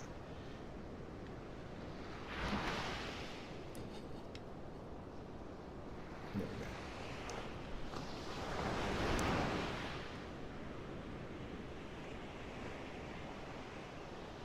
She said nothing today, but she sat and fixed the picture of the mantel. She could look at it because the curtain had been drawn aside.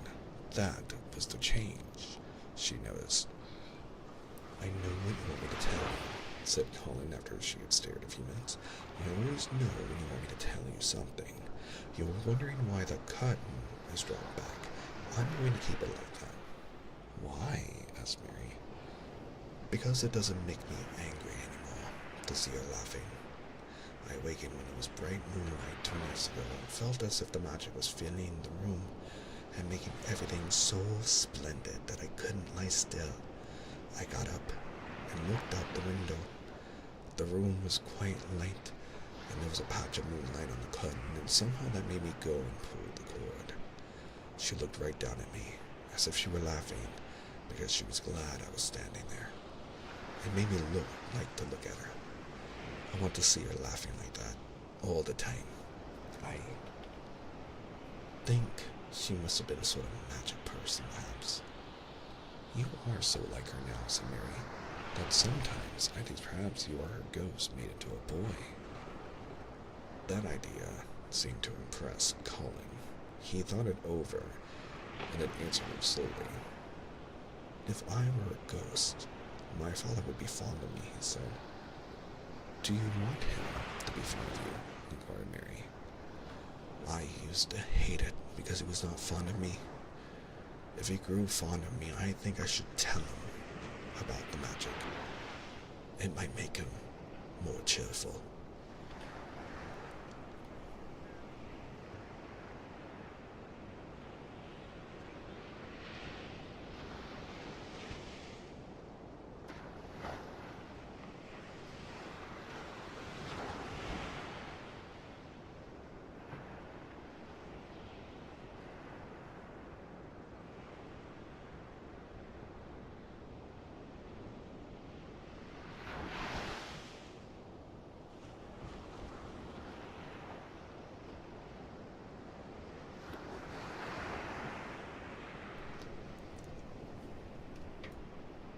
Chapter 16. Its Mother. Their belief in the magic was an abiding thing. After the morning's incantations, Colin sometimes gave them magic lectures. I like to do it, he explained, because when I grow up, I make great scientific discoveries. I shall be obliged to lecture about them, and so this is practice.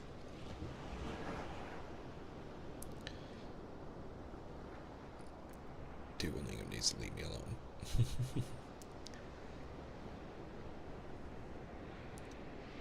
I can only give short lectures now because I'm very young. And besides Ben and other stuff, I would feel as if he was in church and he would go to sleep.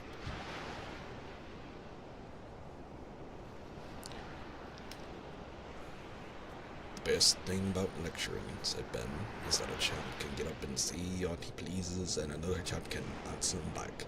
I wouldn't be against lecturing him a bit myself sometimes. But when Colin held forth under his tree, old Ben fixed devouring eyes on him and kept them there. He looked him over with critical affection. It was not so much the lecture which interested him as the legs, which looked straighter and stronger each day. The boy's head, which held itself up so well, the once sharp chin and hollow cheeks, which had filled and rounded out, and the eyes, which had begun to hold the light, he remembered in another pair. Sometimes, when Colin felt Ben's earnest gaze meant that he was much impressed, he wondered what he was reflecting on, and once, when he had seemed quite a trance, he questioned him. "What are you thinking about, Ben Motherstaff?" he asked. "I was thinking," answered Ben, "as I'd warned that he's gone up 3 or 4 pounds this week. I was looking at the calves and thy shoulders. I'd like to get thee on a pair of scales." "It's the magic, and this is how his buns and milks and things," said Colin. "You see, the scientific experiment has succeeded." That morning, Dickon was too late to hear the lecture. When he came, he was ready with running, and his funny face looked more twinkling than usual. As they had a good deal of weeding to do after the days they fell to work, they always had plenty to do after a warm, deep, seeking rain. The moisture was good for the flowers, but also good for the weeds, which thrust up tiny blades of grass and points of leaves, which must be pulled before their roots took too firm a hold. Colin was so good at reading as anyone in these days, and he could lecture while he was doing it. "The magic works best when you work yourself," he said this morning. "You can feel it in your bones and muscles. I am going to read books about bones and muscles, but I'm going to write a book about magic. I am making it up now. I keep finding out things." It was not very long after he had said this that he laid down his trowel and stood up on his feet. He had been silent for several minutes, and they had seen that he was thinking out lectures, as he often did. When he dropped his trowel and stood upright, it seemed to Mary and Dickon as if a sudden strong thought had made him do it. He stretched himself out to his tallest height and threw out his arms exultingly. Color glowed in his face, and his strange eyes widened with joyfulness. All at once, he had realized something to the full. "Mary, Dickon," he cried, "just look at me." They stopped their weeding and looked at him. "Do you remember that first morning you brought me in here?" he demanded. Dickon was looking at him very hard. Being an animal charmer, he could see more things than most people could, and many of them were things he never talked about. He saw some of them now in this boy. "Aye, that we do," he answered. Mary looked hard too, but she said nothing. "Just this minute," said Colin. "All at once, I remembered it myself, when I looked at my hand digging with the trowel, and I had to stand up on my feet to see if it was real. And it is real. I'm well. I'm well." "Aye, thou art," said Dickon. I'm well," said Colin again, and his face went quite red all over. He had known it before in a way. He had hoped it, and felt it, and thought about it, but just at that minute something had rushed all through him, a sort of rapturous belief and realization, and it had been so strong that he could not help calling out. "I shall live forever and ever and ever," he cried grandly. "I shall find out thousands and thousands of things. I shall find out about people and creatures and everything that grows, like Dickon, and I shall never stop making magic. I'm well. I am well. I feel as if I want to shout out something thankful, joyful." Ben Weatherstaff, who had been working near Rosebush, glanced round at him. "I might sing thy doxology," he suggested in his driest grunt. He had no opinion of that.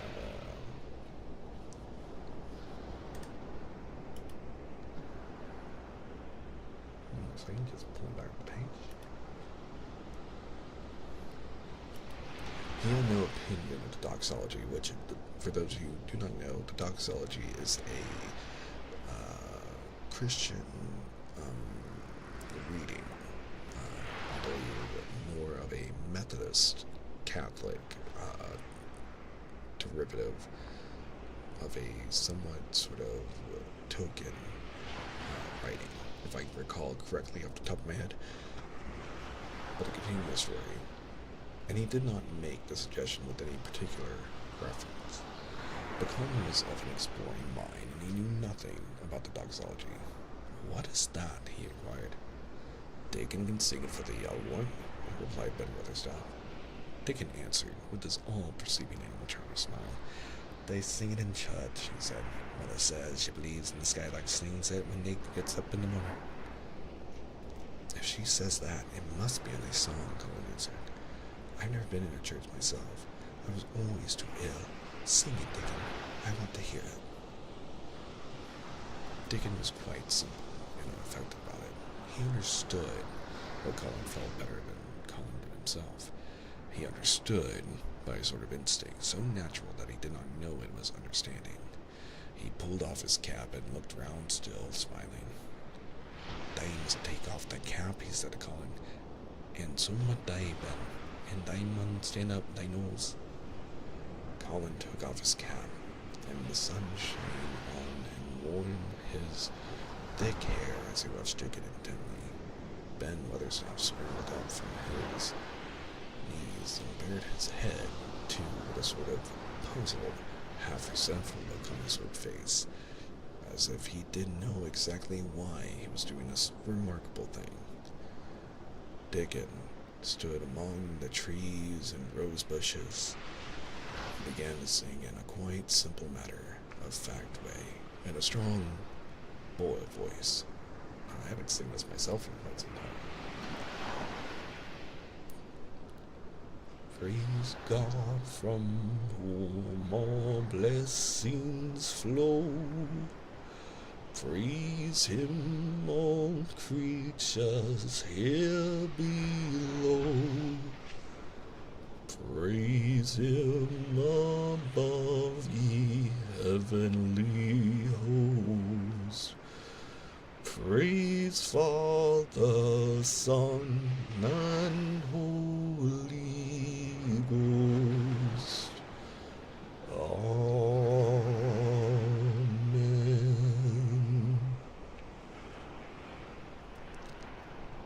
Fun fact, that is the actual melody for the song as well. Funny how that just sticks with you, even after many, many years of not sung it.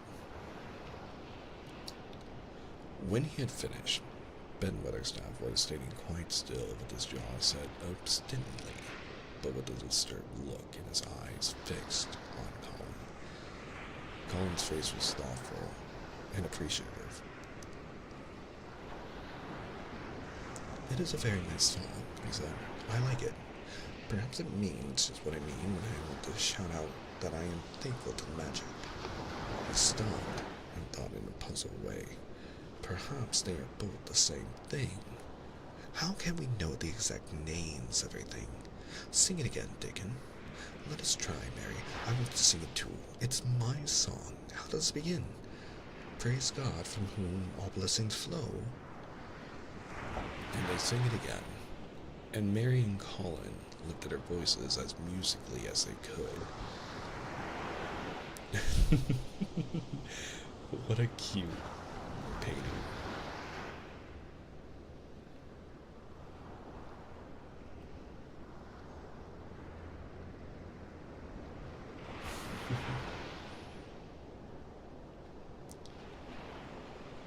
Dickon swelled quite loud and beautiful, and at the second line, Ben Weatherstaff raspily cleared his throat, and at the third, he joined in with such vigor that it seemed almost savage, and when the amen came to an end, Mary observed that the very same thing had happened to him which had happened when he found out that Colin was not a cripple. His chin was twitching, and he was staring and winking, and his leathery old cheeks were wet. "I never see no sense in the docks are before, he said hoarsely. But I may change my mind in time. I would say they ain't gone up 5 pounds this week, Mr. Cullen. 5 on 'em. Colin was looking across the garden at something attracting his attention, and his expression had become a startled one. Who is coming in here? He said quickly. Who is it? The door in the ivied wall had been pushed gently open, and a woman had entered. She had come in with the last line of their song, and she had stood still, listening and looking at them, with the ivy behind her, the sunlight drifting through the trees and dappling her long blue cloak, and her nice fresh face smiling across the greenery. She was rather like a softly colored illustration in one of Colin's books. She had wonderful, affectionate eyes, which seemed to take everything in, all of them, even Ben Weatherstaff and the creatures, and every flower that was in bloom.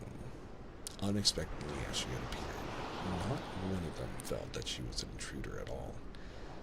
Dickon's eyes lighted like lamps.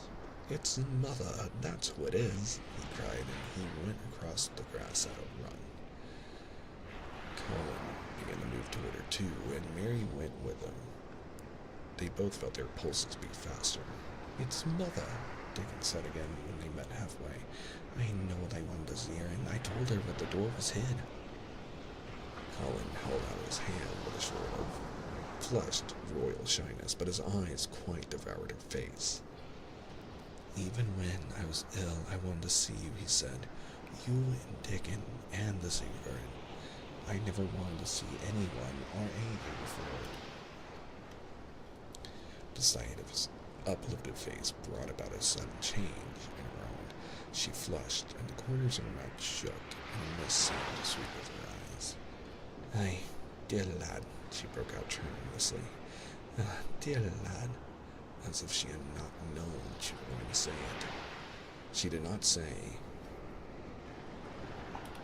Mr. Colin, but just dear lad, quite suddenly. She might have said it to Dickon in the same way if she had seen something in his face which touched her.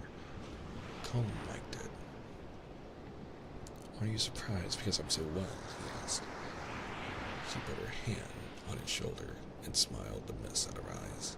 Aye, that I am, she said, but tired so like thy mother that made my heart jump. Do you think, said Colin a little awkwardly, that will make my father like me? Aye, for sure, lad, she answered. She gave her shoulder a soft, quick pat. He mun come home. He mun come home. Susan Sowerby, said Ben Weatherstaff, getting close to her. Look at the lad's legs, what they? They was like drumsticks I stuck in two months ago, and I heard folk tell as they was bad and knock-kneed both at the same time. Look at 'em now. Susan Sowerby laughed, a comfortable laugh. They're going to be fine, strong lads' legs in a bit, she said. Let 'em go on playing and working in the garden, and eating hearty, and drinking plenty of good sweet milk, and there'll not be a finer pair in Yorkshire. Thank God for it. She put both hands on Mistress Mary's shoulders and looked her little face over in a motherly fashion. And thee too, she said, thou'rt grown near as haughty as our Elizabeth Ellen. I'll want thou'rt like thy mother too. Ah, Martha told me as Mrs. Medlock heard she was a pretty woman. Thou'lt be like a blush rose when thou grows up, my little lass, bless thee. She did not mention that when Martha came home on her day out and described the plain, shallow child, she had said that she had no confidence whatever in whatever Mrs. Medlock had heard. It doesn't stand to reason that a pretty woman could be the mother of such a foul little lass, she had added obstinately. Mary had not had time to pay attention to her changing face. She had only known that she looked different, and seemed to have a great deal more hair, and that was growing very fast. But remembering her pleasure in looking at the Mem Shahid in the past, she was glad to hear that she might some day look like her. Susan Sowerby went round their garden with them and was told the whole story of it and shown every bush and tree which had come alive. Colin walked on one side of her and Mary on the other. Each of them kept looking up at her comfortable, rosy face, secretly curious about the delightful feeling she gave them, a sort of warm, supportive feeling. It seemed as if she understood them as Dick understood his creatures. She stooped over the flowers and talked about them as if they were children. Suit followed her and once or twice cawed at her and flew upon her shoulder as if it were Dickens. When they told her about the robin and the first flight of the young ones, she laughed a motherly, little mellow laugh in her throat. I suppose learning them to fly is like learning children to walk, but I'm feared I should be all in a word if mine had wings instead of legs, she said. It was because she seemed such a wonderful woman in her nice moorland cottage way that at last she was told about the magic. Do you believe in magic? Asked Colin after he had explained about Indian fakers. I do hope you do. Well, I do, lad, she answered. I never knowed it by that name, but what does the name matter?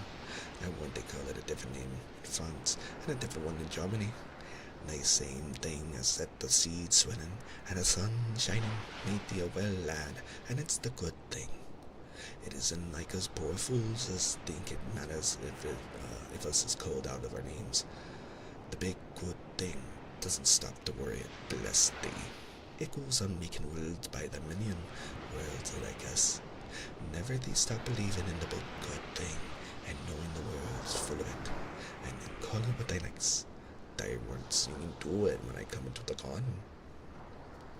I felt so joyful, said Colin, opening his beautiful, strange eyes to her. Suddenly I felt how different I was, how strong my arms and legs were, and how I could dig and stand, and I jumped up and I wanted to shout something to anything that would listen. The magic listened when I sung the doxology. It would have listened to anything they'd sung. It was the joy that mattered. Nay, lad, what's the name of the joy maker?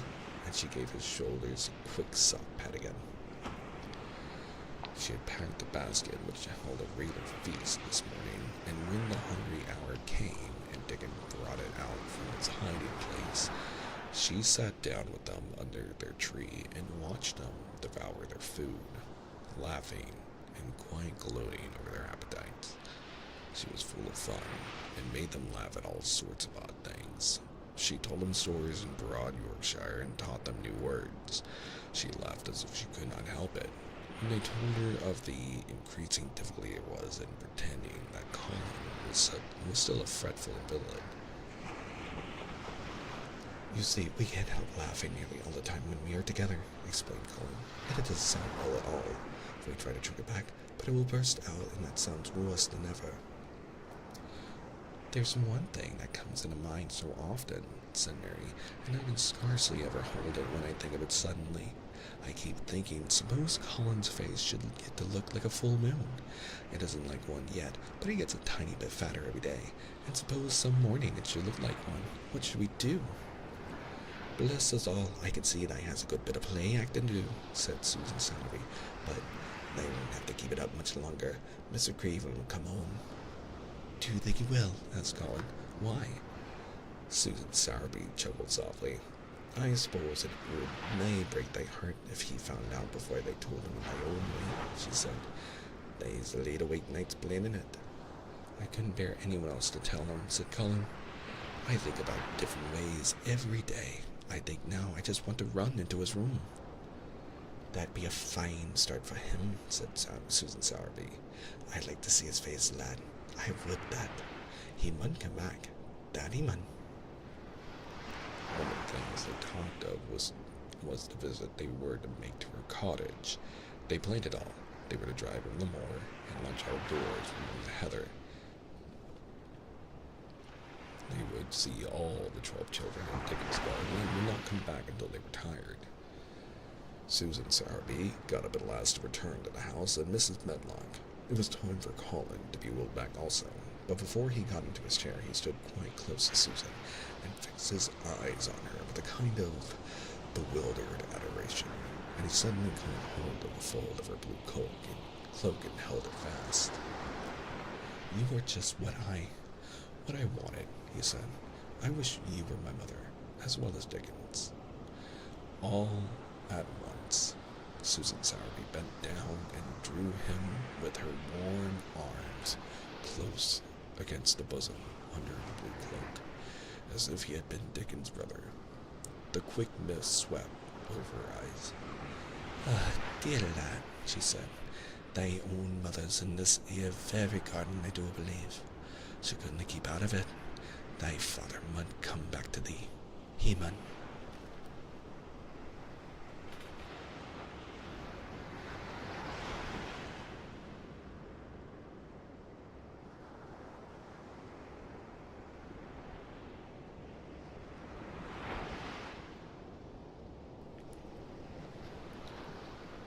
Chapter 17. In each century, since the beginning of the world, wonderful things have been discovered. In the last century, more amazing things were found out than in any century before. In this new century, hundreds of things so more astounding will be brought to light. At first, people refuse to believe that a strange new thing can be done. Then they begin to hope it can be done. Then they see it can be done. Then it is done, and all the world wonders why it was not done centuries ago. One of the new things people began to find out in the last century was that thoughts, just mere thoughts, are as powerful as electric batteries, as good for one as sunlight is, are as bad for one as poison. To let a sad thought, or a bad one, get into your mind is as dangerous as to letting a scarlet fever germ get into your body. If you let it stay there after it's gone in, you may never get over it as long as you live. So long as Mistress Mary's mind was full of disagreeable thoughts about her dislikes and sour opinions of people, and her determination not to be pleased by or interested in anything. She was a yellow-faced, sickly, bored, and wretched child. Circumstances, however, were very kind to her, though she was not at all aware of it. They began to push her about for her own good. When her mind gradually filled itself with robins and moorland cottages crowded with children, with queer, crabbed old gardeners and common little Yorkshire housemaids, with springtime, and with secret gardens coming alive day by day, and also with a moor boy and his creatures, there was no room left for the disagreeable thoughts which affected her liver and her digestion, and made her yellow and tired. So long as Colin shut himself up in his room and thought only of his fears and weakness and his detestation of people who looked at him and reflected hourly on humps and early death, he was a hysterical, half-crazy little hypochondriac who knew nothing of the sunshine and the spring, and also did not know that he could get well and could stand upon his feet if he tried to do it. When new, beautiful thoughts began to push out the old, hideous ones, life began to come back to him. His blood ran healthily through his veins, and strength poured into him like a flood. His scientific experiment was quite practical and simple, and there was nothing weird about it at all. Much more surprising things can happen to anyone who, when a disagreeable or discouraged thought comes into his mind, just has the sense to remember in time and push it out by putting in an agreeable, determinedly courageous one. Two things cannot be in one place. Where you tend a rose, my lad, a thistle cannot grow.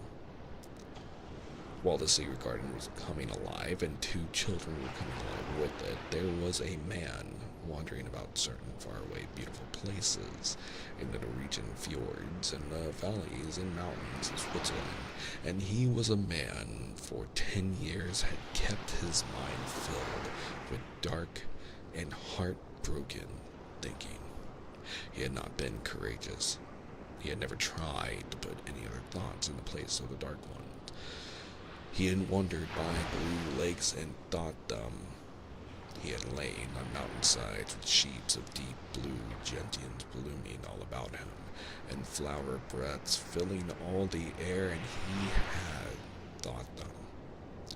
A terrible sorrow had fallen upon him when he had been happy, and he had let his soul fill itself with blackness, and had refused obstinately to allow any rift of light to pierce through. He had forgotten and deserted his home and his duties. And when he traveled about, darkness so brooded over him that the sight of him was a wrong done to other people, because it was as if he poisoned the air about him. Most strangers thought he must be either half mad or a man with some hidden crime on his soul. He was a tall man with a drawn face and crooked shoulders, and the name he always entered on hotel registers was Archibald Craven, Misselthwaite Manor, Yorkshire, England. Have a good night, Mom. We're going to be finishing up the story tonight, which we have about 22 more pages of. So, we'll be here for just a little while longer to finish up this wonderful story. It's wrapping up quite nicely. I really like the direction that it's going. But thank you for hanging out with us. He had traveled far and wide since the day he saw Mistress Mary in his study and told her she might have her bit of earth. He had been in the most beautiful places in Europe, though he had remained nowhere more than a few days. He had chosen the quietest and remotest spots. He had been on top of the mountains whose heads were in the clouds, and had looked down on other mountains when the sun rose, and touched them with such light as made it seem as if the world were just being born.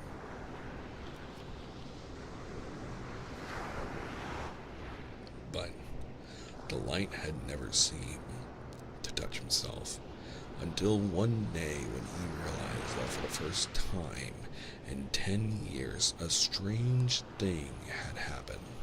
It was in a wonderful valley in the Austrian Tyrol, and he had been walking alone through such beauty as might have lifted any man's soul out of the shadow. I've been nearby this place. It is quite beautiful. He had walked a long way, and it had not lifted his. But at last he had felt tired and had thrown himself down to rest on a carpet of moss by a stream. It was a clear little stream which ran quite merrily along its narrow way through the luscious damp greenness. Sometimes it made a sound rather like a very low laughter as it bubbled over and around stones. He saw birds come and dip their heads to drink in it, and then flick their wings and fly away. It seemed like a thing alive, and yet its tiny voice made the stillness seem deeper. The valley was very still. Was very, very still. As he sat, gazing into the clear running of the water, Archibald Craven gradually felt his mind and body both grow quiet as the valley itself. He wondered if he were going to sleep, but he was not. He sat and gazed at the sunlit water, and his eyes began to see things growing at its edge. There was only one lovely mass of blue forget-me-nots growing so close to the stream that its leaves were wet. In these he found himself looking as he remembered he had looked at such things years ago. He was actually thinking tenderly how lovely it was, and what wonders of blue its hundreds of little blossoms were. He did not know that just that simple thought was slowly filling his mind, filling and filling it until other things were softly pushed aside. It was as if a sweet, clear spring had begun to rise in a stagnant pool and had risen and risen until at last it swept the dark water away. But of course he did not think of this himself. He only knew that the valley seemed to grow quieter and quieter as he sat and stared at the bright, delicate blueness. He did not know how long he sat there or what was happening to him. But at last he moved as if he were awakening, and he got up slowly and stood on the moss carpet, drawing a long, deep, soft breath and wondering at himself. Something seemed to have been unbound and releasing him very quietly. "What is it?" he said almost in a whisper, and he passed his hand over his forehead. "I almost feel as if I were alive." I do not know enough about the wonderfulness of undiscovered things to be able to explain how this had happened to him. Neither does anyone else yet. He did not understand it all himself, but he remembered this strange hour months afterward when he was at Misselthwaite again, and he found out quite by accident on this very day. Colin had cried out as he went into the secret garden, "I am going to live forever and ever and ever." The singular calmness remained with him the rest of the evening, and he slept a new, reposeful sleep. But it was not with him very long. He did not know that it could be kept. By the next night he had opened the doors wide to his dark thoughts, and they had come trooping and rushing back. He left the valley and went on his wandering way again. But strange as it seemed to him, there were minutes, sometimes half hours, when without his knowing why, the black burden seemed to lift itself again, and he knew he was a living man, and not a dead one. Slowly, for no reason that he knew of, he was coming alive with the garden. As the golden summer changed into the deeper golden autumn, he went to the lake of Como. There he found the loveliness of a dream. He spent his days upon the crystal blueness of the lake, or he walked back into the soft, thick verdure of the hills and tramped until he was tired so that he might sleep. But by this time he had begun to sleep better. He knew, and his dreams had ceased to be a terror to him. Perhaps, he thought, my body is growing stronger.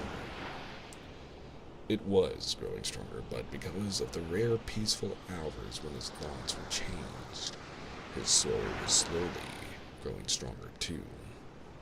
He began to think of Misselthwaite and wonder if he should not go home. Now and then he wondered vaguely about his boy and asked himself what he should feel when he went and stood by the carved four-posted bed again and looked down at the sharply chiseled ivory white face while it slept, and the black lashes rimmed so startlingly the close-shut eyes. He shrunk from it.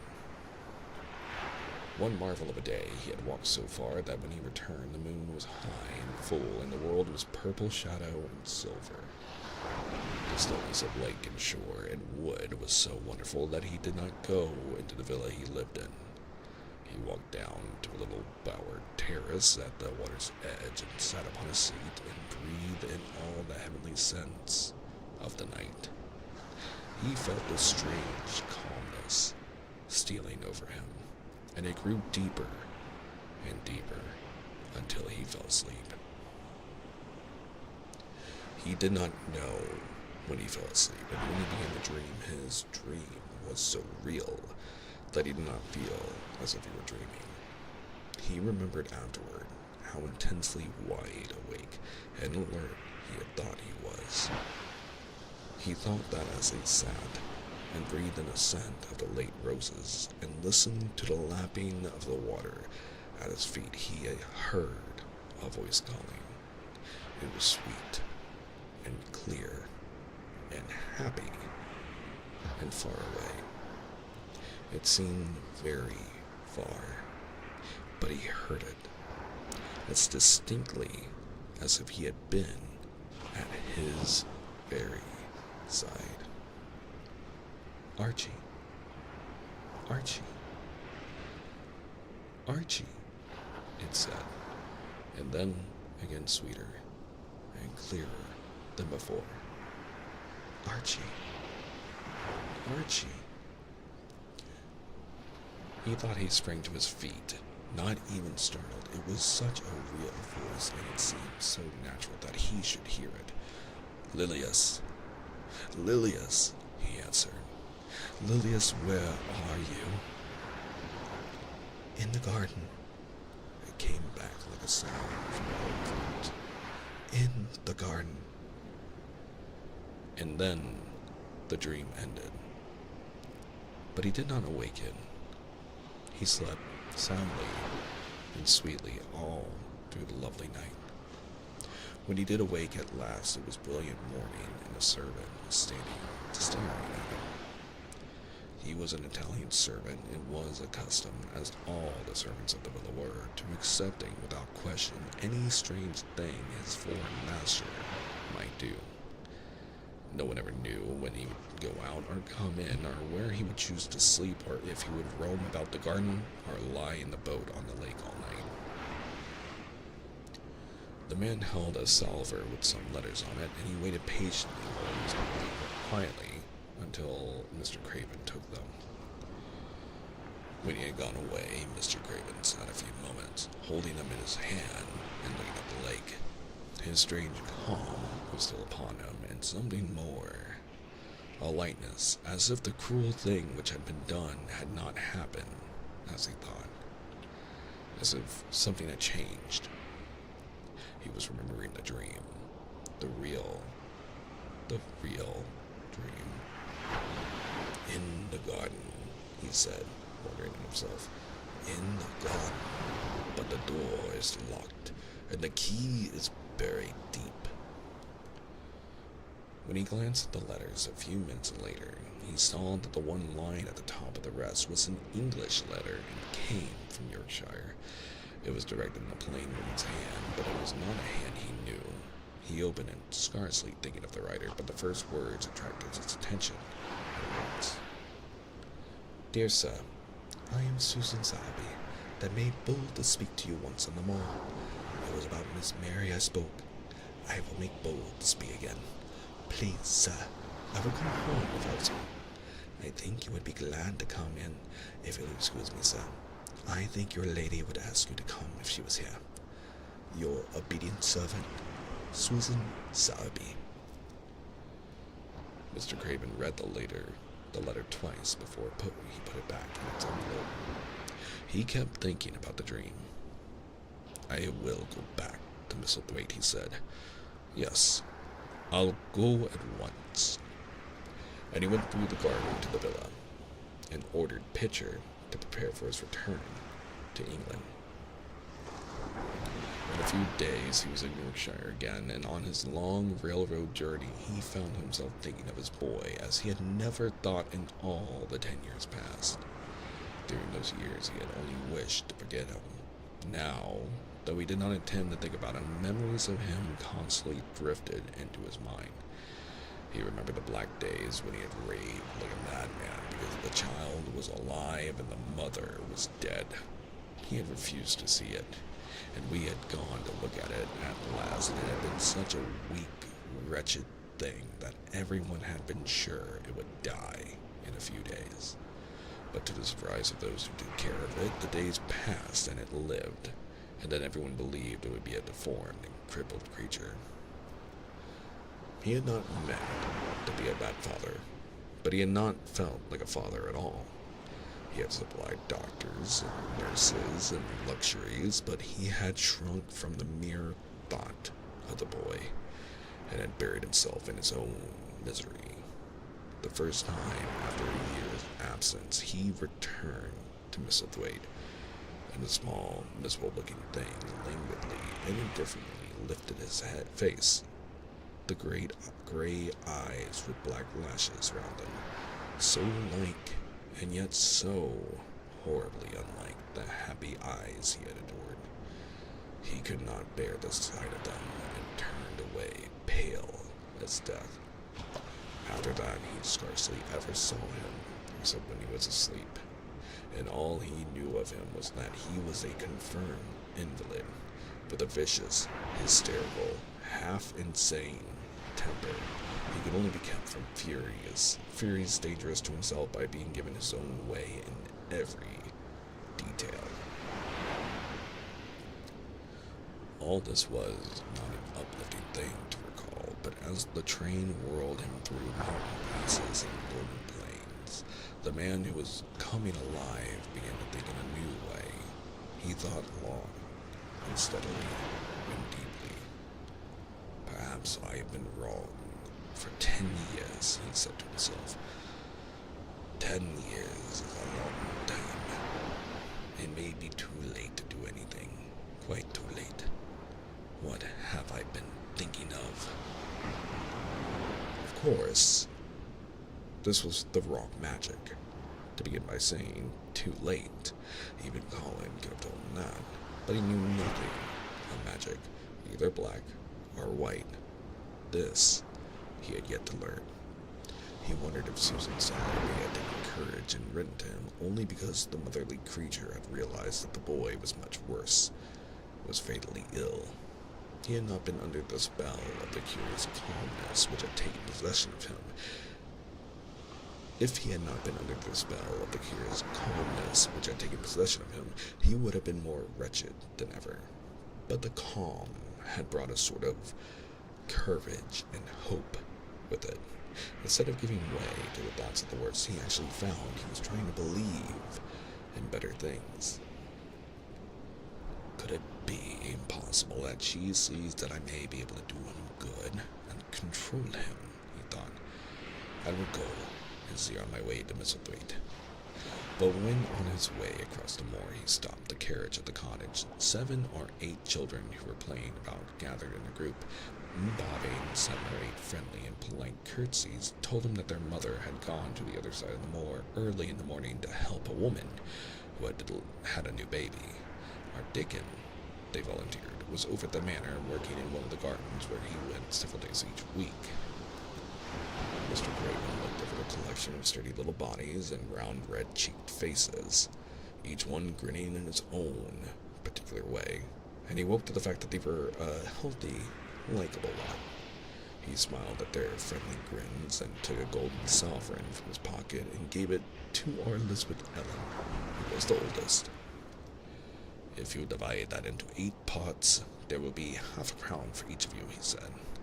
Then amid grins and chuckles and bobby of curtsies, he drove away, leaving ecstasy and nudging elbows and little jumps of joy behind. The drive across the wonderfulness of the moor was a soothing thing. Why did it seem to give him a sense of homecoming which he had been sure he could never feel again? That sense of the beauty of land and sky and purple bloom of distance, and a warming of the heart at drawing nearer to the great old house which had held those of his blood for 600 years. How he had driven away from it the last time, shuddering to think of its closed room and the boy lying in the four-posted bed with the broken shade and hangings. Was it possible that perhaps he might find him changed a little for the better, and that he might overcome his shrinking from him? How real that dream had been, how wonderful and clear the voice which called him back to him in the garden. In the garden. I will try to find the key, he said. I will try to open the door. I must. Oh, I don't know why. When he arrived at the manor, the servants who received him with the usual ceremony noticed that he looked better, and that he did not go to the rooms where he usually lived, attended by a pitcher. He went to the library and sent for Mrs. Medlock. She came to him somewhat excited and curious and flustered. How was Master Colin Medlock? He inquired. Well, sir, Mrs. Medlock answered, he's different in a manner of speaking. Was, he suggested. Mrs. Medlock really was flushed. Well, you see, sir, she tried to explain, neither Dr. Craven, nor the nurse, nor me can exactly make him out. Why is that? To tell the truth, sir, Master Colin might be better, and he might be changing for the worse. His appetite, sir, his past understanding, and his ways has become more peculiar, he asked. Her master asked, knitting his brows anxiously. That's it, sir. He's growing very peculiar when you compare him with what he used to be. He used to eat nothing, and then suddenly he began to eat something enormous, and then he stopped again all at once, and the meals were sent back just as they used to be. You never knew, sir, perhaps, that out of doors he never would let himself be taken. The things we've gone through to get him to go out in his chair would leave a body trembling like a leaf. He threw himself into such a state that Dr. Craven said he couldn't be responsible for forcing him. Well, sir, just without warning, not long after one of his worst tantrums, he suddenly insisted on being taken out every day by Miss Mary and Susan Sowerby's boy Dickon that could push his chair. He took a fancy to both Miss Mary and Dickon brought his tame animals, and if you'll credit it, sir, out of doors he will stay from morning until night. How does he look? Was the next question. If he took his food natural, sir, we'd think he was putting on flesh, but we're afraid it may be some sort of bloat. He laughs sometimes in a queer way when he's alone with Miss Mary.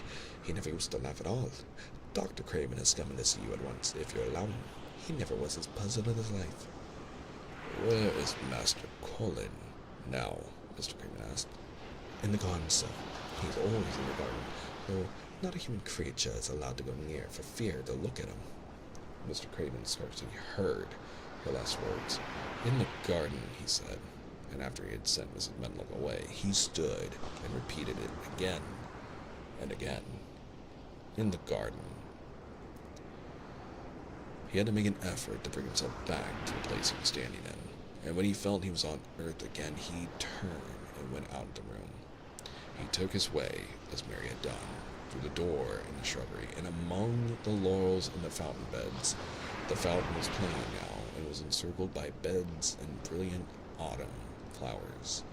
He crossed the lawn, and turned into the long walk by the ivied walls.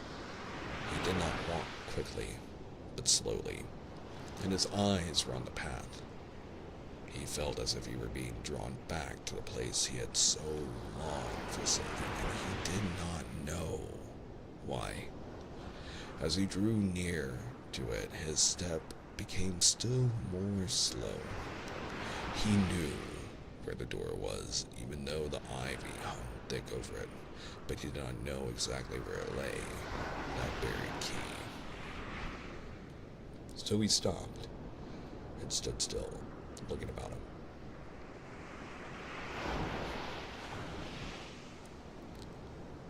And almost the moment after he had paused, he started and listened, asking himself if he were walking in a dream. The ivy hung thick over the door. The key was buried under the shrubs. No human being had passed that portal for 10 lonely years, and yet inside the garden there were sounds. They were the sounds of running, scuffling feet, seeming to chase round and round under the trees. They were strange sounds of lowered, suppressed voices, exclamations, and smothered, joyous cries. It seemed actually like the laughter of young things, the uncontrollable laughter of children who were trying not to be heard, but who, in a moment or so, as their excitement mounted, would burst.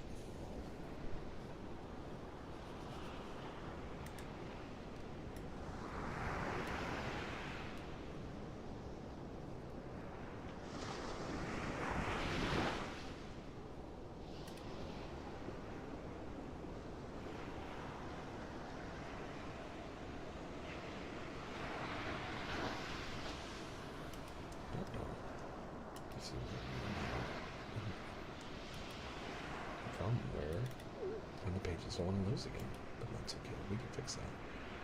What says 390? Is it? We're almost done. But so 1 second while I fix that real fast.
Here we go.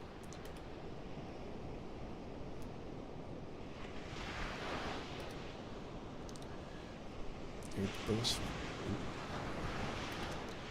Actually, this is working out even better. As their excitement mounted, it burst forth. What in heaven's name was he dreaming of? What in heaven's name did he hear? Was he losing his reason and thinking he had heard things which were not for human ears? Was it that the far, clear voice had meant? And then the moment came, the uncontrollable moment when the sounds forgot to hush themselves. The feet ran faster and faster, and they were nearing the garden door. There was quick, strong, young breathing and a wild outbreak of laughing shouts which could not be contained, and the door in the wall was flung wide open, the sheet of ivy swinging back, and a boy burst through it at full speed without seeing the outsider, dashed almost into his arms.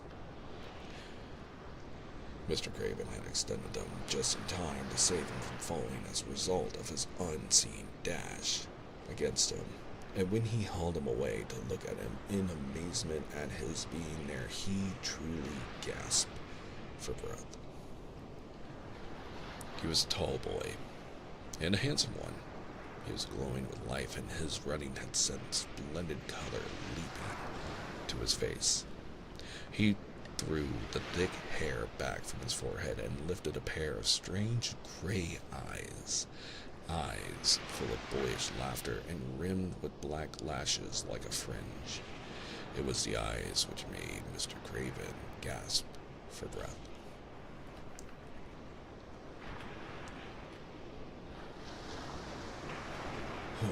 What? Ho! He stammered. This was not what Colin had expected. This was not what he had planned. He had never thought of such a meeting, and yet to come dashing out, winning a race, perhaps it was even better. He drew himself up to his very tallest. Mary, who had been running with him, and had dashed from the door too, believed that he managed to make himself look taller than he had ever looked before. Inches taller. "Father," he said, "I'm Colin. You can't believe it. I scarcely can myself. I'm Colin." Like Mrs. Medlock, he did not understand what his father meant, but he said hurriedly, "In the garden. In the garden." "Yes," hurried on Colin. "It was the garden that did it. And Mary, and Dickon, and the creatures, and the magic. No one knows. We kept it to tell you when you came. I'm well. I can beat Mary in a race. I'm going to be an athlete. He said it all so like a healthy boy, his face flushed, his words tumbling over each other in eagerness, that Mr. Craven's soul shook with unbelieving joy. Colin put out his hand and laid it on his father's arm. Aren't you glad, Father? He ended. Aren't you glad? I'm going to live forever and ever and ever. Mr. Craven put his hands on both the boy's shoulder and held him still. He knew he dared not even try to speak for a moment. Take me into the garden, my boy, he said at last, and tell me all about it. And so, they let him in. The place was a wilderness of autumn gold and purple and violet blue and flaming scarlet, and on every side were sheaves of late lilies standing together, lilies which were white and ruby. He remembered well, when the first of them had been planted, that just at this season of the year their late glories should reveal themselves. Late roses climbed and hung and clustered, and the sunshine, deepening the hue of the yellowing trees, made one feel that one stood in an embowered temple of gold. The newcomer stood silent, just as the children had done when they came into its grayness. He looked round and round. I thought it would be dead, he said. Mary thought so at first, said Colin, but it came alive. Then they sat down under their tree, all but Colin, who wanted to stand while he told the story. It was the strangest thing he had ever heard. Archibald Craven thought, as it was poured forth in headlong boy fashion. Mystery and magic and wild creatures, the weird midnight meeting, the coming of the spring, the passion of insulted pride, which had dragged the young Raja to his feet to defy old Ben Weatherstaff to his face. The odd companionship, the play acting, the great secret so carefully kept. The listener laughed until tears came into his eyes, and sometimes tears came into his eyes when he was not laughing. The athlete, the lecturer, the scientific discoverer was a laughable, lovable, healthy, young human thing. Now, he said at the end of the story, it need not be a secret anymore. I dare say it will frighten them nearly into fits when they see me, but I am never going to get into that chair again. I shall walk back with you, Father, to the house. Ben Weatherstaff's duties rarely took him away from the gardens, but on this occasion he made an excuse to carry some vegetables to the kitchen, and being invited into the servants' hall by Mrs. Medlock to drink a glass of beer, he was on the spot, as he had hoped to be, when the most dramatic event Misselthwaite Manor had seen during the present generation actually took place. One of the windows looking upon the courtyard gave also a glimpse of the lawn. Mrs. Medlock, knowing Ben had come from the gardens, hoped that he might have caught sight of his master, and even by chance of his meeting with Master Colin. Did you see either of them, Weatherstaff? She asked. Ben took his beer mug from his mouth and wiped his lips with the back of his hand. Aye, that I did, he answered with a shrewdly significant air. Both of them, suggested Mrs. Medlock. Both of them, returned Ben Weatherstaff. Thank you kindly, man. I could sip up another mug of it. Together? Said Mrs. Medlock, hastily overfilling his beer mug in excitement. Together, ma'am. And Ben gulped down half his mug in one gulp. Where was Master Colin? How did he look? What did they say to each other? I didn't hear a thing, said Ben. I've only been on the subladder looking at your wall, but I'll tell thee this. There's been things going on outside as you house people knows not about, and what thou'll find out soon. And it was not 2 minutes before he swallowed the last of his beer and waved his mug solemnly toward the window which took in through the shrubbery a piece of the lawn. Look there, he said. If thou's curious, look what's coming across the grass.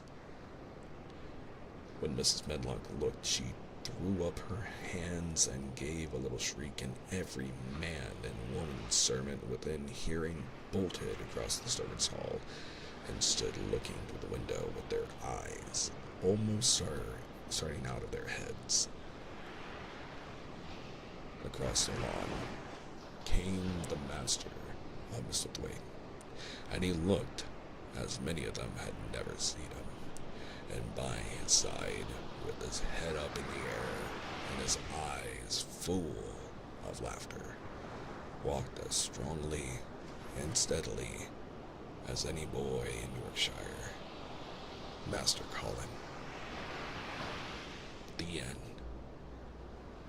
And that concludes our reading of The Secret Garden, and a beautiful story about how little chances and a small dose of magic of belief and love and whatever you find to be goodness in the world can take place in even the most neglected of places.